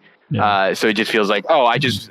and also like playing on PC, not having like that controller rumble, it definitely, that's where, oh, I just died. I don't know how or what happened, but I guess I'm dead now. Yeah. Yeah. There was a raging war between Call of Duty fans and Halo fans around like the Halo 3 kind of era. And I was like super on the Halo side. I was like, Call of Duty sucks. Halo's the best. But I remember playing Call of Duty and just having that sort of thing where it would like show you the last 3 seconds of your death from the perspective of the person who killed you. like I was like, okay, well that's like inarguably a better system than what Halo has. Like we can't deny that. Like learning how exactly who killed you and how they did it, it's such a great teaching tool. And also like in those moments where you're like, what? That was not fair. And then they show you the clip. You're like, okay, yeah, they totally got that. Turns out I was just standing there. Yeah. Yeah. Ben Fitter writes in again and says, had a blast going back to Halo 1 multiplayer. It holds up really well. One small thing stuck out to me like a sore thumb. Spawns.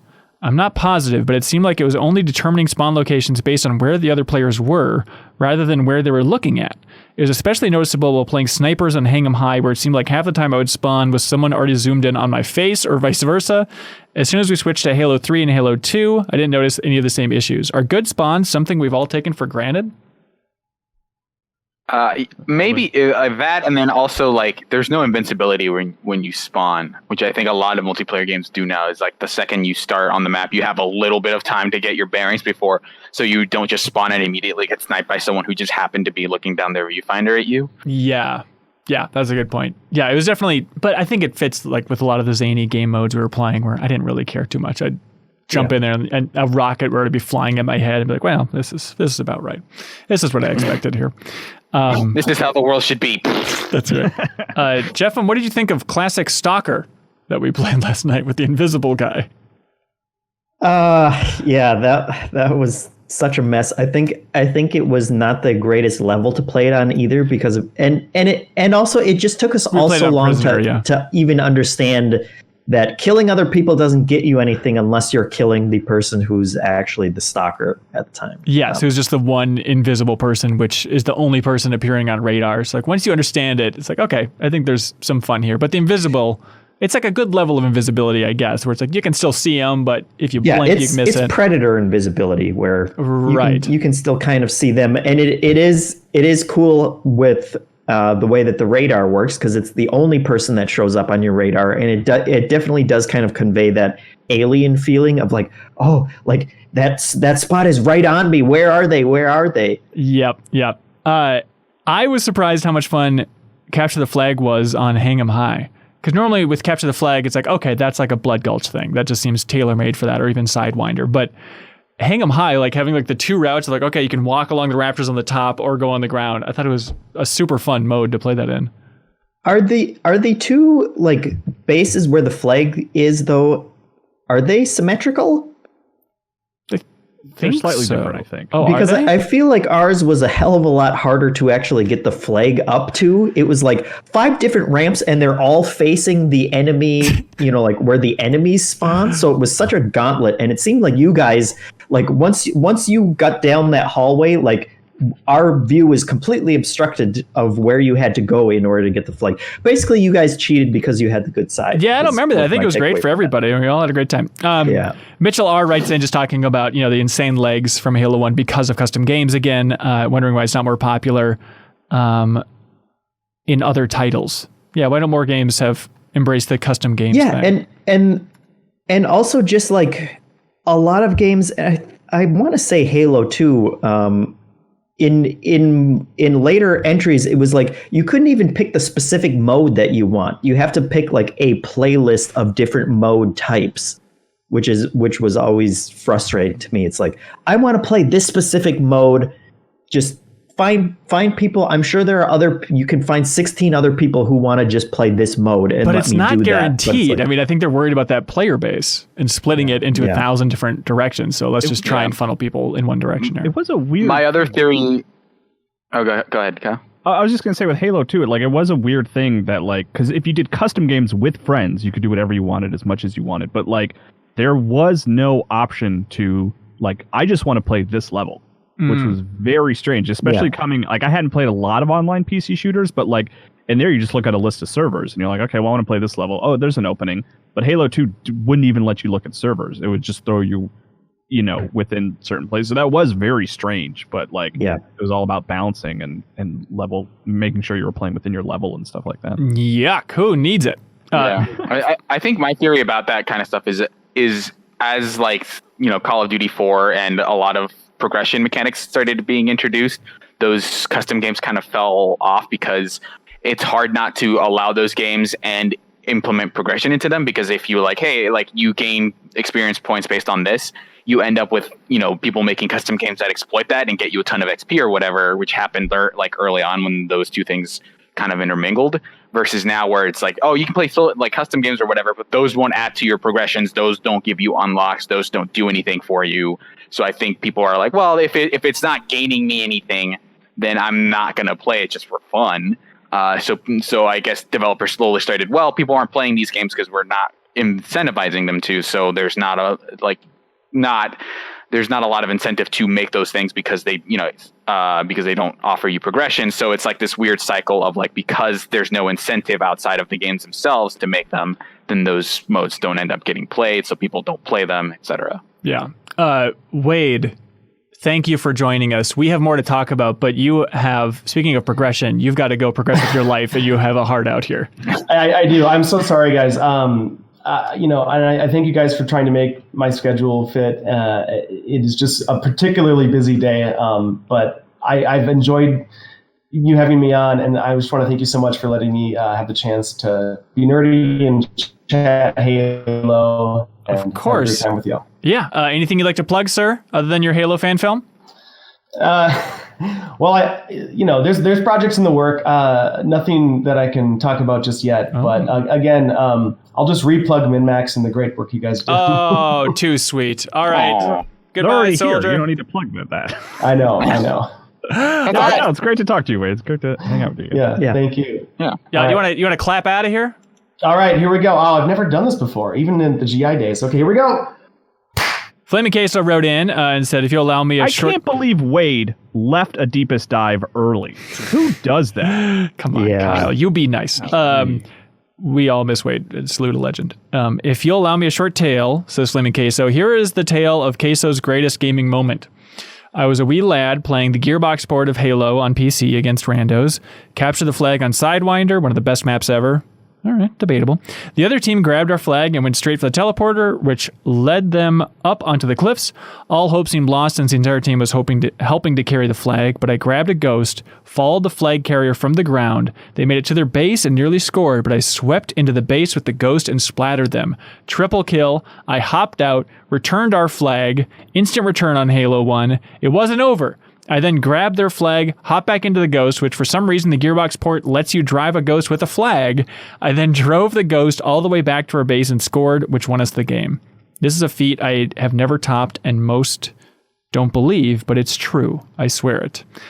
We believe you, Flaming Queso. We honor you as a legend here. Fizz, well, okay, there's a lot here. So Chris H., I assume he did this the same way that we do it for the MinMax show, but he has the definitive ranking of MinMax's favorite levels. Oh, great. Would you like this? So Chris H. wrote in and says, wow, Spartans. I'm sorry. Wow. I can't do it right now, but you get the idea. Welcome to the super duper official Halo 1 multiplayer map rankings, as voted by the MinMax Discord community. Let's see. He says, as for maps added for the PC edition and Master Chief Collection, he didn't include those. Daedra Canyon and Timberland led the pack, with Gefrerfrobia being the clear loser. That was the weird bridge one. Apparently that means a fear of bridges. Timberland I liked. It's kind of like another attempt at a Blood Gulch, except it's really hilly. So it's kind of like obstructing your field of view at all times. And yeah, Danger Canyon I thought was kind of a cool map. Just to focus on those Gearbox maps a little bit. There was the one, oh God, what was that one called? Not that. Oh yeah, I think it was that map, or the Gefrerfrobia one, the Fear of Bridges one. Like the assets are just wild. They're not from the campaign. I don't know where Gearbox is pulling those assets for that map, but a lot of the other ones you can kind of figure out, like, was it Death Island or whatever is just the cartographer level, which is an interesting choice, just to be like, here, that's a multiplayer map now. Anyways, okay, here's the ranking. Start making noises if you disagree. So of the 13 base maps in Halo 1, this is the way the MinMax community voted for it. Number 13, Chiron, TL34. Okay, is that the Portals one? That is the Portals one.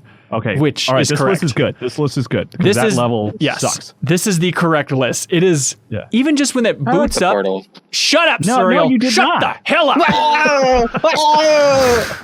That was me imitating a grunt. Sorry. Oh, that was Yoshi. It makes me laugh so much when like the level boots up in Master Chief Collection and they have like the outline of the level there, and then when it's Chiron, it's like, what am I looking at? What was this design? They drew that and thought like, yeah, this'll do. They just portals It everywhere. doesn't look good. I'll say that much. Yeah. They included it to make the other levels like that much better. I think so. Every suite of options has to have. We have to have a bad one intentionally on purpose. We just have to completely S the bed with this one so that all the other maps feel better. And S the bet. Number 12 is Longest, which I'm not. I like Longest. I think it's given it a bad rap. Like Longest with a lot of shotgun Can you actually, play. like describe them a little bit? Because I don't. It's not. I'm sure it's not until like the top 5 that I'm going to start knowing them. Yeah. So Longest is the it's the gray, dark, long hallway one. There's a lot of little like nooks and crannies along the way. You know what I mean? I like that one fine. That one's okay with pistols. You know. Yeah. Yeah. Number 11, Rat Race. I don't like Rat Race. It's teleporter heavy, so I obviously don't like it. I think the layout's kind of meh. Like we had a good time playing rockets on it, obviously, but I'm not crazy. Yeah, it's just a chaotic one, I think. Yeah. This one seems low to me. Number 10 is Damnation, which is the Covenant one where it's a lot of waterworks. It's another weird thing where the assets like aren't pulled from the campaign, where it's just kind of like this water factory. They have like Covenant giant purple things that make the sounds of modems on there. I like Damnation. I think it's like misty in a lot of areas. Number 9, Derelict, which is the one that's kind of like a big octagon. It's kind of like a dark blue space is outside. Is it the one with like 2 levels basically, where there's like a kind of like a cross bridge? Yes. Okay. Yep. I like that one. Yeah, I like Derelict. Wizard coming in at number 8. And Wizard's in Halo 2, yes? Yeah, I believe. Yes. Yeah. Okay, but yeah, it's not one that my friends and I played a lot, but it's one I ended up a lot recently, and I was like, I like this one because it's small. I think it's aged really well. Yeah, maybe the best out of a lot of these. Number 7. Now we're talking boarding action. I stand a legend for boarding action. I like boarding action. That's the one where it's the 2 ships and it's basically 2 doll houses. And then it's the only map where you really don't need to move. You can just sit there with the pistol and just pop everybody. But it's 2 competing Wes Anderson films. That's hilarious. I don't like the sniper focused ones, and that's definitely one for long range weapons. You know. But even I mean the pistol, if you consider that the long range weapon, but I think it's still just a really fun, goofy time, and I'm glad we played it with the community. Number 6 is Prisoner. Classic. That one's higher on my personal list. I had a lot of fun in Prisoner. Yeah, Prisoner is like the 3 different levels. There's invisibility in the bottom and the little hut thing, and then there's a little perch up top for snipers. And yeah, it's a fun, tight one. Number 5, Sidewinder. Surprisingly high. It's the snowy, right? Yeah, the snowy, big U-shaped one. Good for vehicles, right? Yep. Yeah. Number 4 is Chill Out. Chill Out with shotguns was a staple for us. I do like that one. Yeah. Yeah, it's the Covenant one. What else defines it? I think this one also is a little bit misty. It's like a couple of rooms interconnected with hallways in a weird way. You know what I mean? Like you kind of have these confrontations in the rooms, and then I like that one. I like Chill Out. Yeah. Number 3, Battle Creek. I think that's a good placement for a beloved map like Battle Creek. That's a favorite of mine. Yeah. Number 2, Hang 'em High. Oh, that's my number 1. What do you think it is about Hang 'em High, Kyle? Because I love it too, but it took a while before I was like, yes, this is definitively one of my favorites.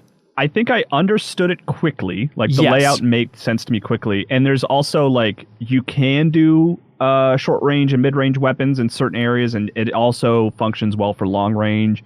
And there's also that like the big piece in the middle, like if you want to try to go up there and get that rocket launcher or sniper, like it's a really dangerous trip, and it's really satisfying if you pull it off, you know?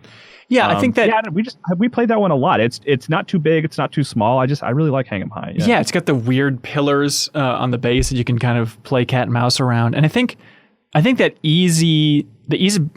how easy it is to understand is really important. And I think some of these other maps, it's like, oh, well, if it's symmetrical, it's easier to understand, which is totally true. But I think part of the problem that happened with a lot of those Gearbox maps, especially, they have a map called Infinity, ironically, as a Gearbox map, and like it just sucks. It's just way too big, and they tried to be like, we're symmetrical, but it just doesn't feel like a good Halo map. Yeah. The other thing about Hang 'em High is you do have the distance game in there, but you're always like right on top of other players. You're never stranded out in the middle of nowhere. Like pretty much wherever you are, there's always an enemy on screen basically that you can kind of home in on. That's true. And number one, and it was placed at number one in 2/3 of the ballots, according to Chris H., is Blood Gulch. Oh, our beloved Blood Gulch. I mean, just legacy alone of like even if you're not the biggest Halo fan, I feel like Blood Gulch, or you've heard of it or seen it just from Red versus Blue or something. I was wondering. I mean, it's kind of a chicken and the egg thing. It kind of became the default map in my mind, and part of it was watching Red versus Blue, back in the day. Is it that because it was just so popular that Red versus Blue is like, well, this is the most fun, clear map that we could base all the action on here?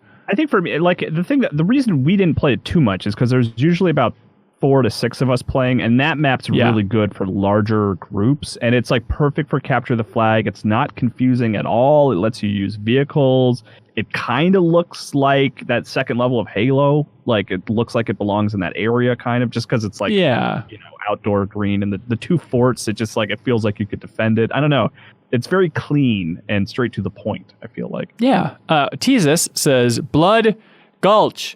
It's low-hanging fruit, but I think Blood Gulch has a huge hand in the overall popularity of the first Halo. This sucker debuted in Halo Combat Evolved, was remade for Halo 2, got a spiritual successor in Halo 3, which was remade in Halo 4. Halo 5 has another spiritual successor and a bunch of Forge renditions of the original. It even popped up in the first Halo Wars.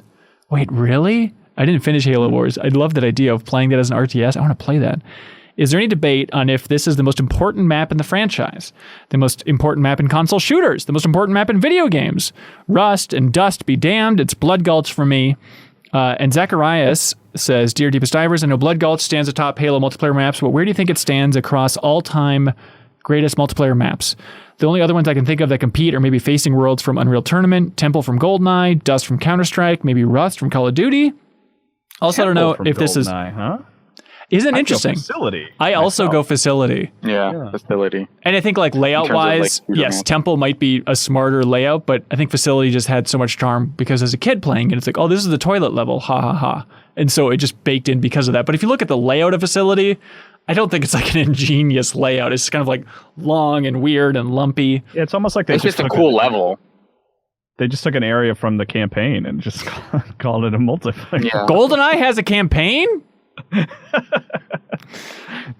think it's just a combination of there's this weird you don't see bathrooms in most multiplayer shooters, so that's a cool touch. And then you have here's the standard kind of facility area, and then there's just this third area with a bunch of the tanks, or not the storage containers or whatever, where it feels like it's this third area even. So there's visual variety in that map, but I don't know that it's expertly designed or anything. Yeah. What do you guys think is where's Blood Gulch rank in terms of greatest multiplayer maps of all time? I mean, I'm not the biggest counter. Well, I'm partial to the Dota map. I mean, honestly, I guess we're talking about shooter maps. But in terms of overall. Okay. I was wondering. I mean, can we count Erangel from PUBG, the first island? The first. Wait, it's probably pretty high up there. The map, what everyone sees is the map in PUBG at this point, right? I don't know if there's anything that's become as memorable, right? I mean, one that sticks out to me weirdly is Tribes had those 2 floating space stations. That's Unreal, isn't it? That's Opposing Worlds. Oh, is it? I thought that was Tribes. Maybe Tribes has a version of it. Maybe, okay, because that was the one that weirdly became iconic to me, even though I never really played Unreal or Tribes. It's I would recognize that, but the fact that I don't even know what game it's from, I think is pretty telling. What is it? Wake Island from Battlefield 1942, I think is a pretty classic map. Yeah, that's a good point. Blood Gulch has got to be top 2 or 3. I think right? so. I mean, I think so. Look, the Dota, they made the map of that game the icon for Dota 2. That is how that game is literally about its map. Wait, is it really? Yeah, it's a river. It's two bases and a river intersecting them. That's what the map is. I've never known that. That's amazing. Hold on, is Dota good? Oh, I just thought it was like an IGN real reference. good. I'll be damned. Deepest dive on Dota. Let's go. Oh God, no. Maybe. Hey, let us know in the community. This is also one of my favorite maps is Ravine in Perfect Dark. I love Ravine. It's the one with like, it's very dark and spooky. There's the elevators moving up and down, but like Ravine with slayers, like the fly-by-wire rockets. The only slayer in my mind is from Perfect Dark. Not this Halo stuff. Anyways, Fizz asked, was my group of friends the only ones who loved shoddy snipes on boarding action? No. Boarding action's fun. Confirmed. Nick L. writes in and says, I was really struck at how well the small maps still do with more players. We had nearly the max count on map size for half that, and it just was a bit more hectic. Still playable, though. Conversely, it seems like some of the super large maps, looking at you, Infinity, don't play well even with a full party. Yeah, Infinity, we had 16 players and it was still like, where are we? What is going on? Nothing's going on, or I'm show getting me shot anyone. ahead. Yeah. I'll kill my own teammates at this point. Just Michael Moran writes in, thanks for your support, Michael, saying Halo multiplayer is one of my earliest memories of sacrificing comfort for a competitive edge in adopting the claw grip for my controller, where you curl your right index finger over the A button so you can jump, reload melee without moving your thumb off the stick, sacrificing the ability to aim. Are any of you claw grippers? No. The big change that I made when I would play a lot of Halo with like friends and stuff was like my friend was really adamant about switching to boxer, which was the one where melee was on left trigger. I'm a boxer boy. And I think that was the big one. I would also crank up the look speed too. Yeah. I would crank up the look speed because it let you spin around faster to melee if someone was like coming up behind you. Like it was less about accuracy, more about turn speed. There we go. Michael Moran asked also, any other silly competitive concessions come to mind, like lowering the graphics and enemies to see enemies easier in PUBG, or playing RTSs on an outdated square resolution to keep the minimap closer to the center of the screen? I've never heard of that. That's hilarious. Weird. Halo was the start of trying to min-max 1N competitive advantage over fun comfort for me. No, you are clearly the best, Michael Moran, at all this stuff, except for StarCraft 2, where you're a chump and I beat you, I think. That one time we played. I beat you, I think. I mean, we'll have to have a rematch. I don't quite recall. You know, you're really big on having beaten people by your own whatever rules that you make up on the fly during matches. But yeah, sure, if you want to take those wins. That's it, Serial. We're 1v1 in Halo right now, baby. Oh, are you gonna drop out of the match after you kill me one time and then leave? Is that what's gonna happen? Win's a win. Mark Ramirez writes in and says, there's a lot of blood in this game. I noticed a little in the campaign, but it really stood out to me in multiplayer. The gallons of blood that pour from these poor Spartan bodies is hilarious. I remember growing up, my mom being very resistant to the amount of blood, but the sheer amount makes it more comical than gory. Any of us remember any Halo gore pushback? Well, it's what that gulch is for, right? Yeah, it filled the entire gulch. So yeah, gulping down that blood.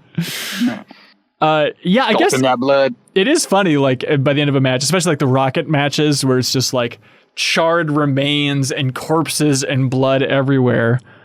Which reminds me of something Luke Strain wrote in about, saying, I achieved peak childhood gaming bliss playing Halo multiplayer. I was in 7th grade and my brother was a freshman in high school. His church youth leader was a college student who lived down the street.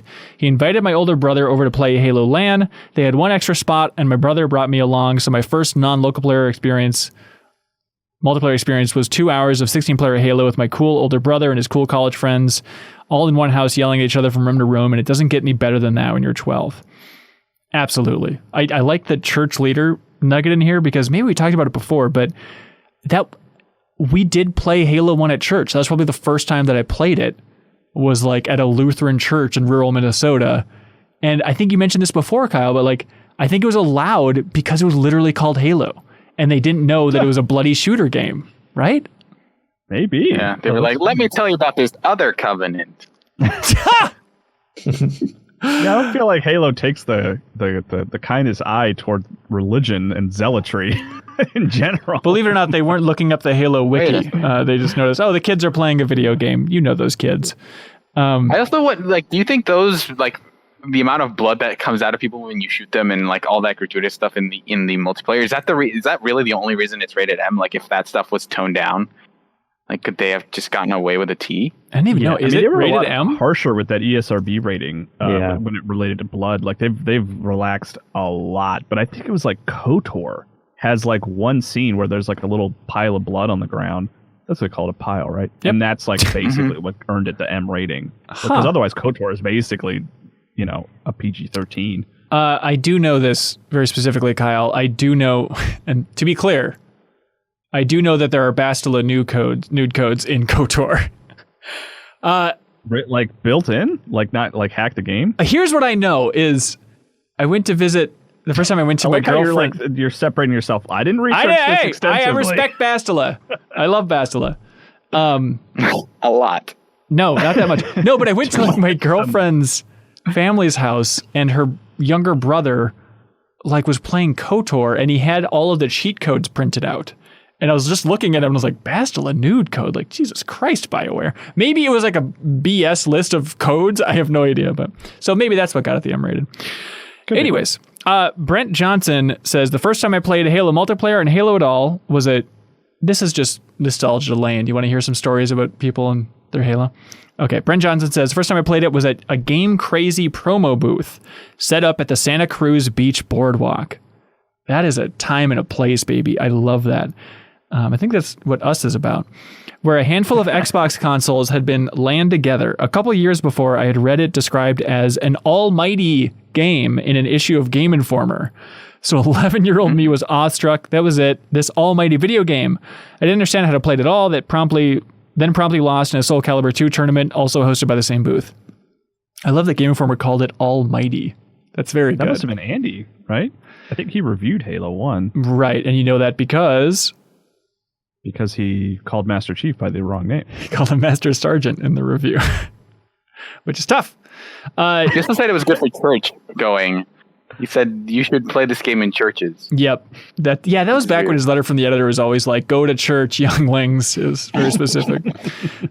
Jeff Enright. Let me tell you about the other Half-Life. Jeff Enright says absolute best memory involves tons of friends at one of the kids' huge house for a sleepover. We had 4 original Xboxes LAN for 16-player matches. We weren't very far apart, so we'd yell insults across the room all night. Oh, I'd imagine those were rough.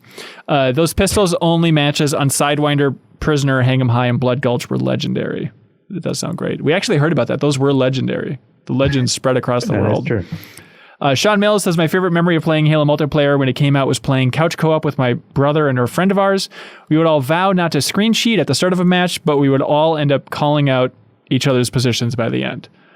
Obviously, screen cheating was a huge deal, but with the LAN, it was nice to okay, let's make sure we're on the team with the screen that we're looking at, so it's not going to be as diabolical. But yeah, everybody screen cheats. That's fine.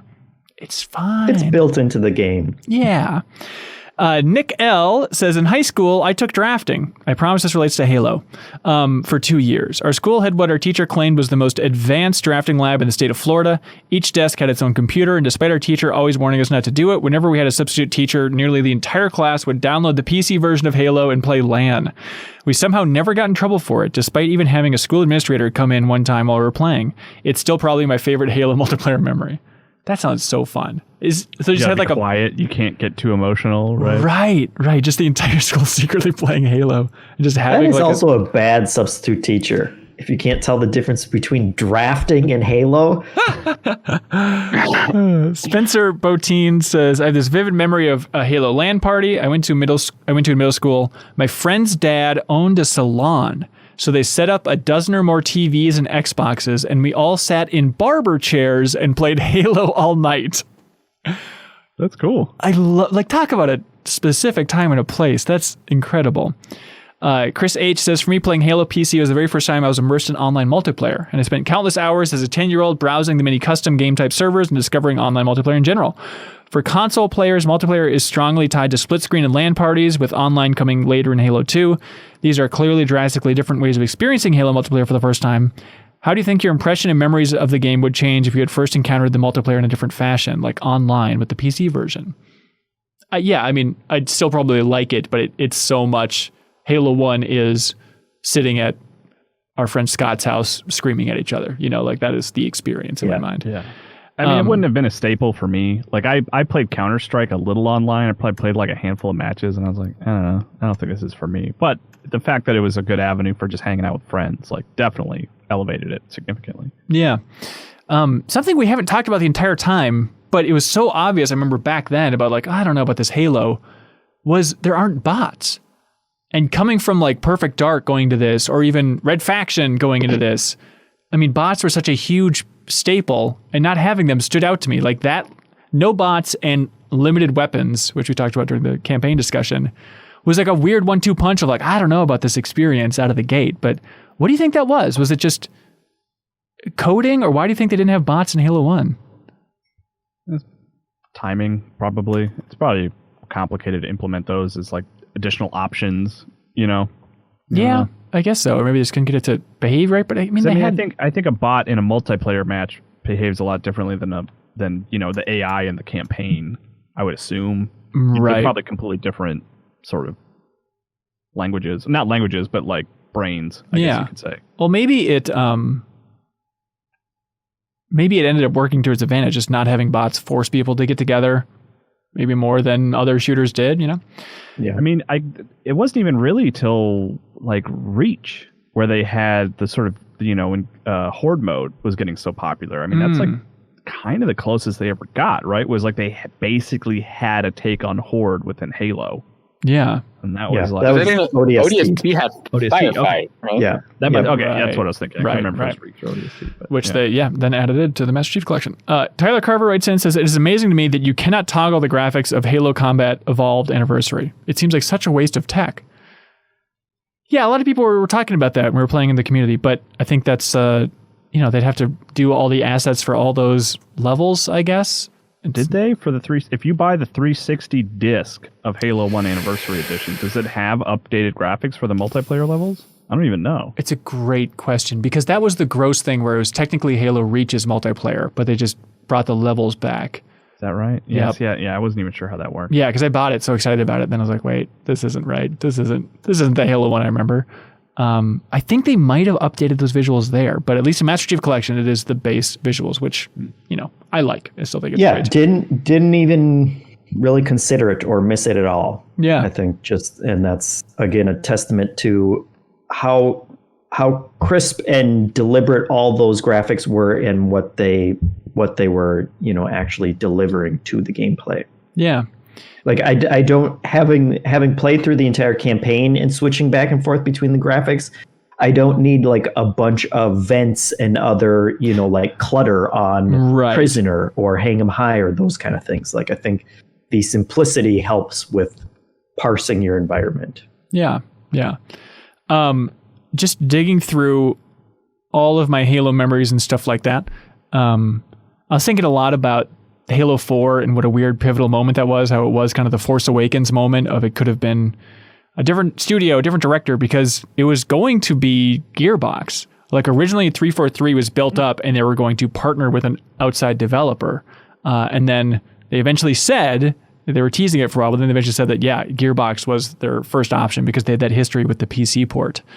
And that something happened. I don't know if they weren't happy with Gearbox's progress, but I'd love to see what Gearbox's Halo 4 would have looked like, because there was a huge pivot to then be like, you know what, maybe not Gearbox. Let's actually just, instead of having you do that, spend years building up an entire team here in Kirkland, Washington to build the actual Halo 4. But yeah, it would have been a much different game, I think, for sure. Yeah. Like, I wouldn't even say like better or worse necessarily, just way different. Yeah. Well, then on the different game front too, it's so weird with Halo 4 because Ryan Payton, who was the producer for Metal Gear Solid 4 and once Camouflage, they recently released Iron Man VR. He was the original creative director for Halo 4, if you remember. And he still hasn't really talked about what his vision of that game would have been, but he had creative differences. It seems like what he said, he kind of wanted to be a little bit more narrative, artsy and or fartsy. And that was the high level vibe that I got, right? And then it was like, let's focus less on the narrative and less focusing on Cortana, even though Halo 4 does have more emphasis on Cortana overall. But there's an interesting tidbit in this old Game Informer article that Imran Khan, friend of the show, wrote, talking about that Gearbox Halo 4 thing. And Imran wrote this. I had never heard this, but He says, interestingly, Bungie as a studio seemingly had no real love for Gearbox, which may have been the reason Microsoft decided not to go with the Texas developer. As part of their contract with Activision, which was made public during a lawsuit, hang on. I don't think I've ever sneezed on a podcast before. What a weird thing. Whoa. First for everything. Let us know if you like the sneeze in the comments below. Anyways. Tell us about your favorite sneezes. As part of their contract with Activision, which was made public during a lawsuit with former Infinity Ward developers Jason West and Vincent Pella, Bungie outlined that they were fine with ports of the upcoming Destiny project, but outlined specific studios they were not going to accept doing the ports. Bungie vetoed Valve, Epic, and Gearbox specifically from doing the ports of Bungie. What was the third one? Gearbox. Valve what in Gearbox? Valve, Epic. And Gearbox. Isn't that odd? Yeah, That's weird. That's a really bold thing to assume that Valve would want to. I wonder if they were somehow involved with that original Halo 1 port. I don't know. It seems like such a weird, okay, they weren't gonna do it, but right. Okay. And now I know it seems crazy to be like, why would Epic ever do that? But obviously, Epic's a very different company than they were back even in I think they said specifically it's because Fortnite sucks.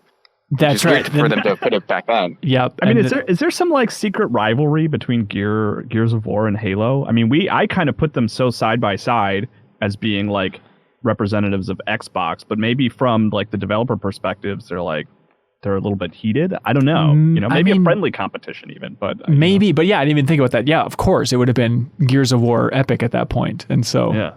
Remember when the studio that made Gears of War was the same studio that made Fortnite? In my mind, it's still the case. Well, no. Well, I mean, current Gears of War, but there's such a weird split that was not that long ago. Just reflect on oh yeah, that was epic. It is weird that Gears was there to for a long time, their defining project. Right. You know what I mean? Can they ever get out from the shadow of Gears was the focus Turns of several games from very Recovery easily. Yeah. Well, all they got to do is make the biggest game in the world. It's not hard. Easily, yeah.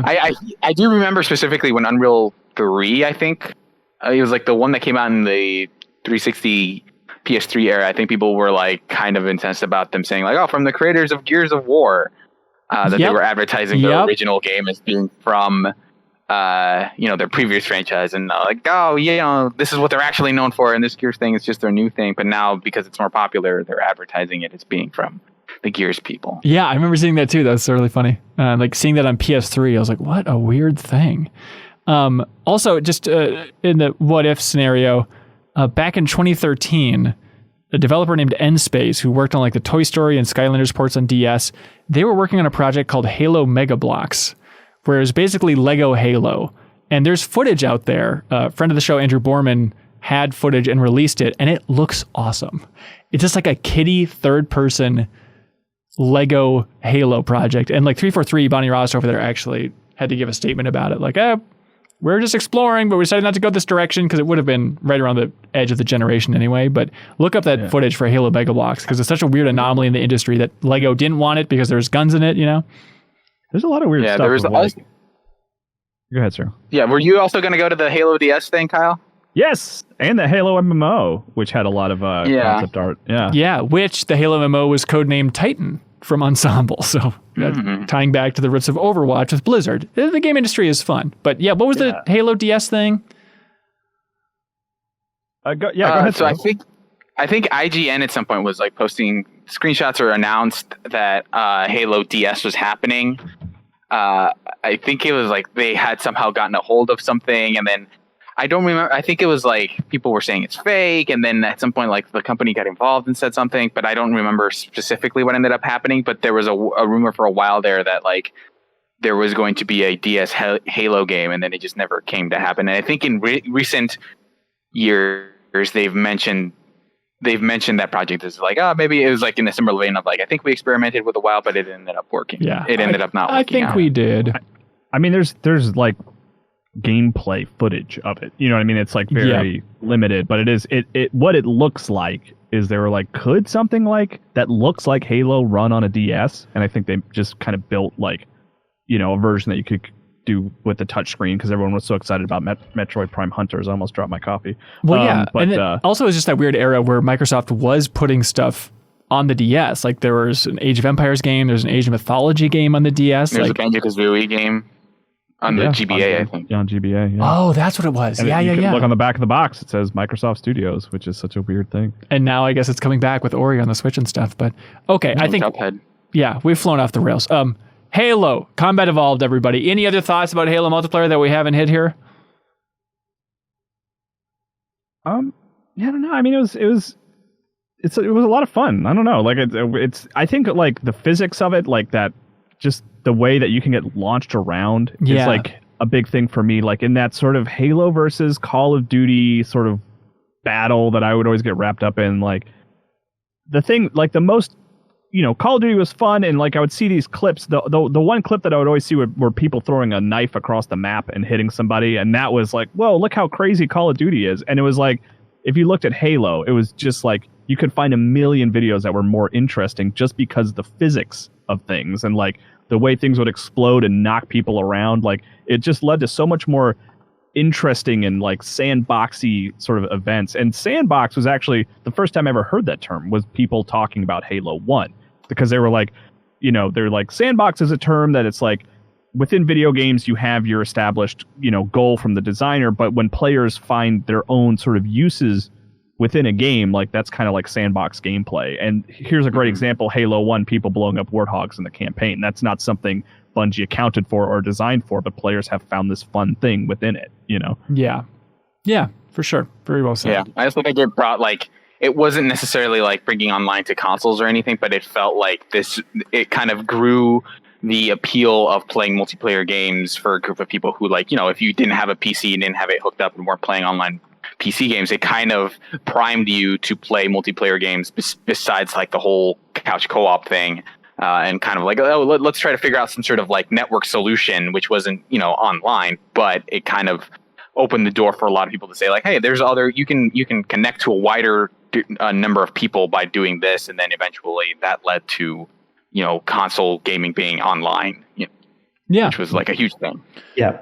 And for me, like replaying this old multiplayer was kind of bittersweet because it really made me realize that I do miss that ability to play with a bunch of people who are just civil with each other and that you can actually get on a headset with and talk to. Mm-hmm. And I feel like that has been such a failure for, Microsoft and Sony and all of the different developers, where we created this technology where you can talk to each other online as you're playing these games, but no one ever cracked that nut of like, well, how do we keep these conversations civil enough that people actually want to opt into them? And instead we've moved farther and farther away to, well, how do we design games now where you don't have to talk to each other and you can just press a button to put a bark out there of like, here's an enemy, or you can ping people so that you can still communicate in some way other than the obvious way that we should be having, and that was so much fun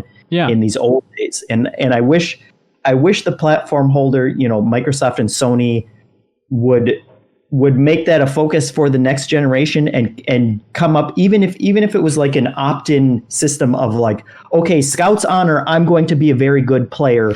Put me in this other special group of players who all promise to be polite and to be PG, and we can actually just talk and have a conversation with that. Jeff, I'd argue we don't need no first parties, because you know what we have?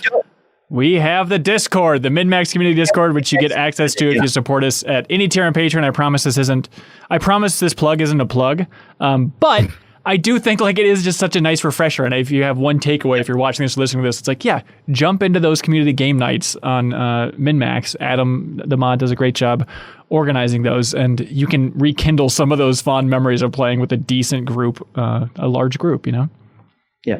Great. Thank you to everybody that watched this, listened to this, supported us, wrote in, played Halo 1. So many people played Halo 1 for the first time because of this. So many people played Halo 1's multiplayer for the first time because of this, which is humbling and awe-inspiring to see. Thank you to Marty O'Donnell for watching at least a little bit of the first Deepest Dive on YouTube. He left a comment, which was a real thrill for us, even though we go way back with Marty. I've technically met him a couple times, but still a thrill to see. Thank you again. I saw him at E3 once in a hotel lobby, so we're good friends too. Oh, really? Did you give him the secret Kyle nod? Yeah, his back was to me, and I said, "Oh, is that Marty O'Donnell?" Oh, look at he that. got it. He knows. In honor of the back button. I don't know. Thank you so much. If you enjoy the Deepest Dive, this format in general, you can support us at any tier on Patreon to help keep the Deepest Dive format rolling in the future. I don't know what the next Deepest Dive is going to be, but we'll start thinking about it. We'll start planning it, and then probably, we'll announce it within a month what the next Deepest Dive will be. But thank you for going on this big Halo 1 journey with us. We really enjoyed it. And please jump into that MinMax Discord and say hello to folks. Break through that barrier and just wave hello, and people will attack you with friendliness. So please enjoy that. And as always, until next time, Serial.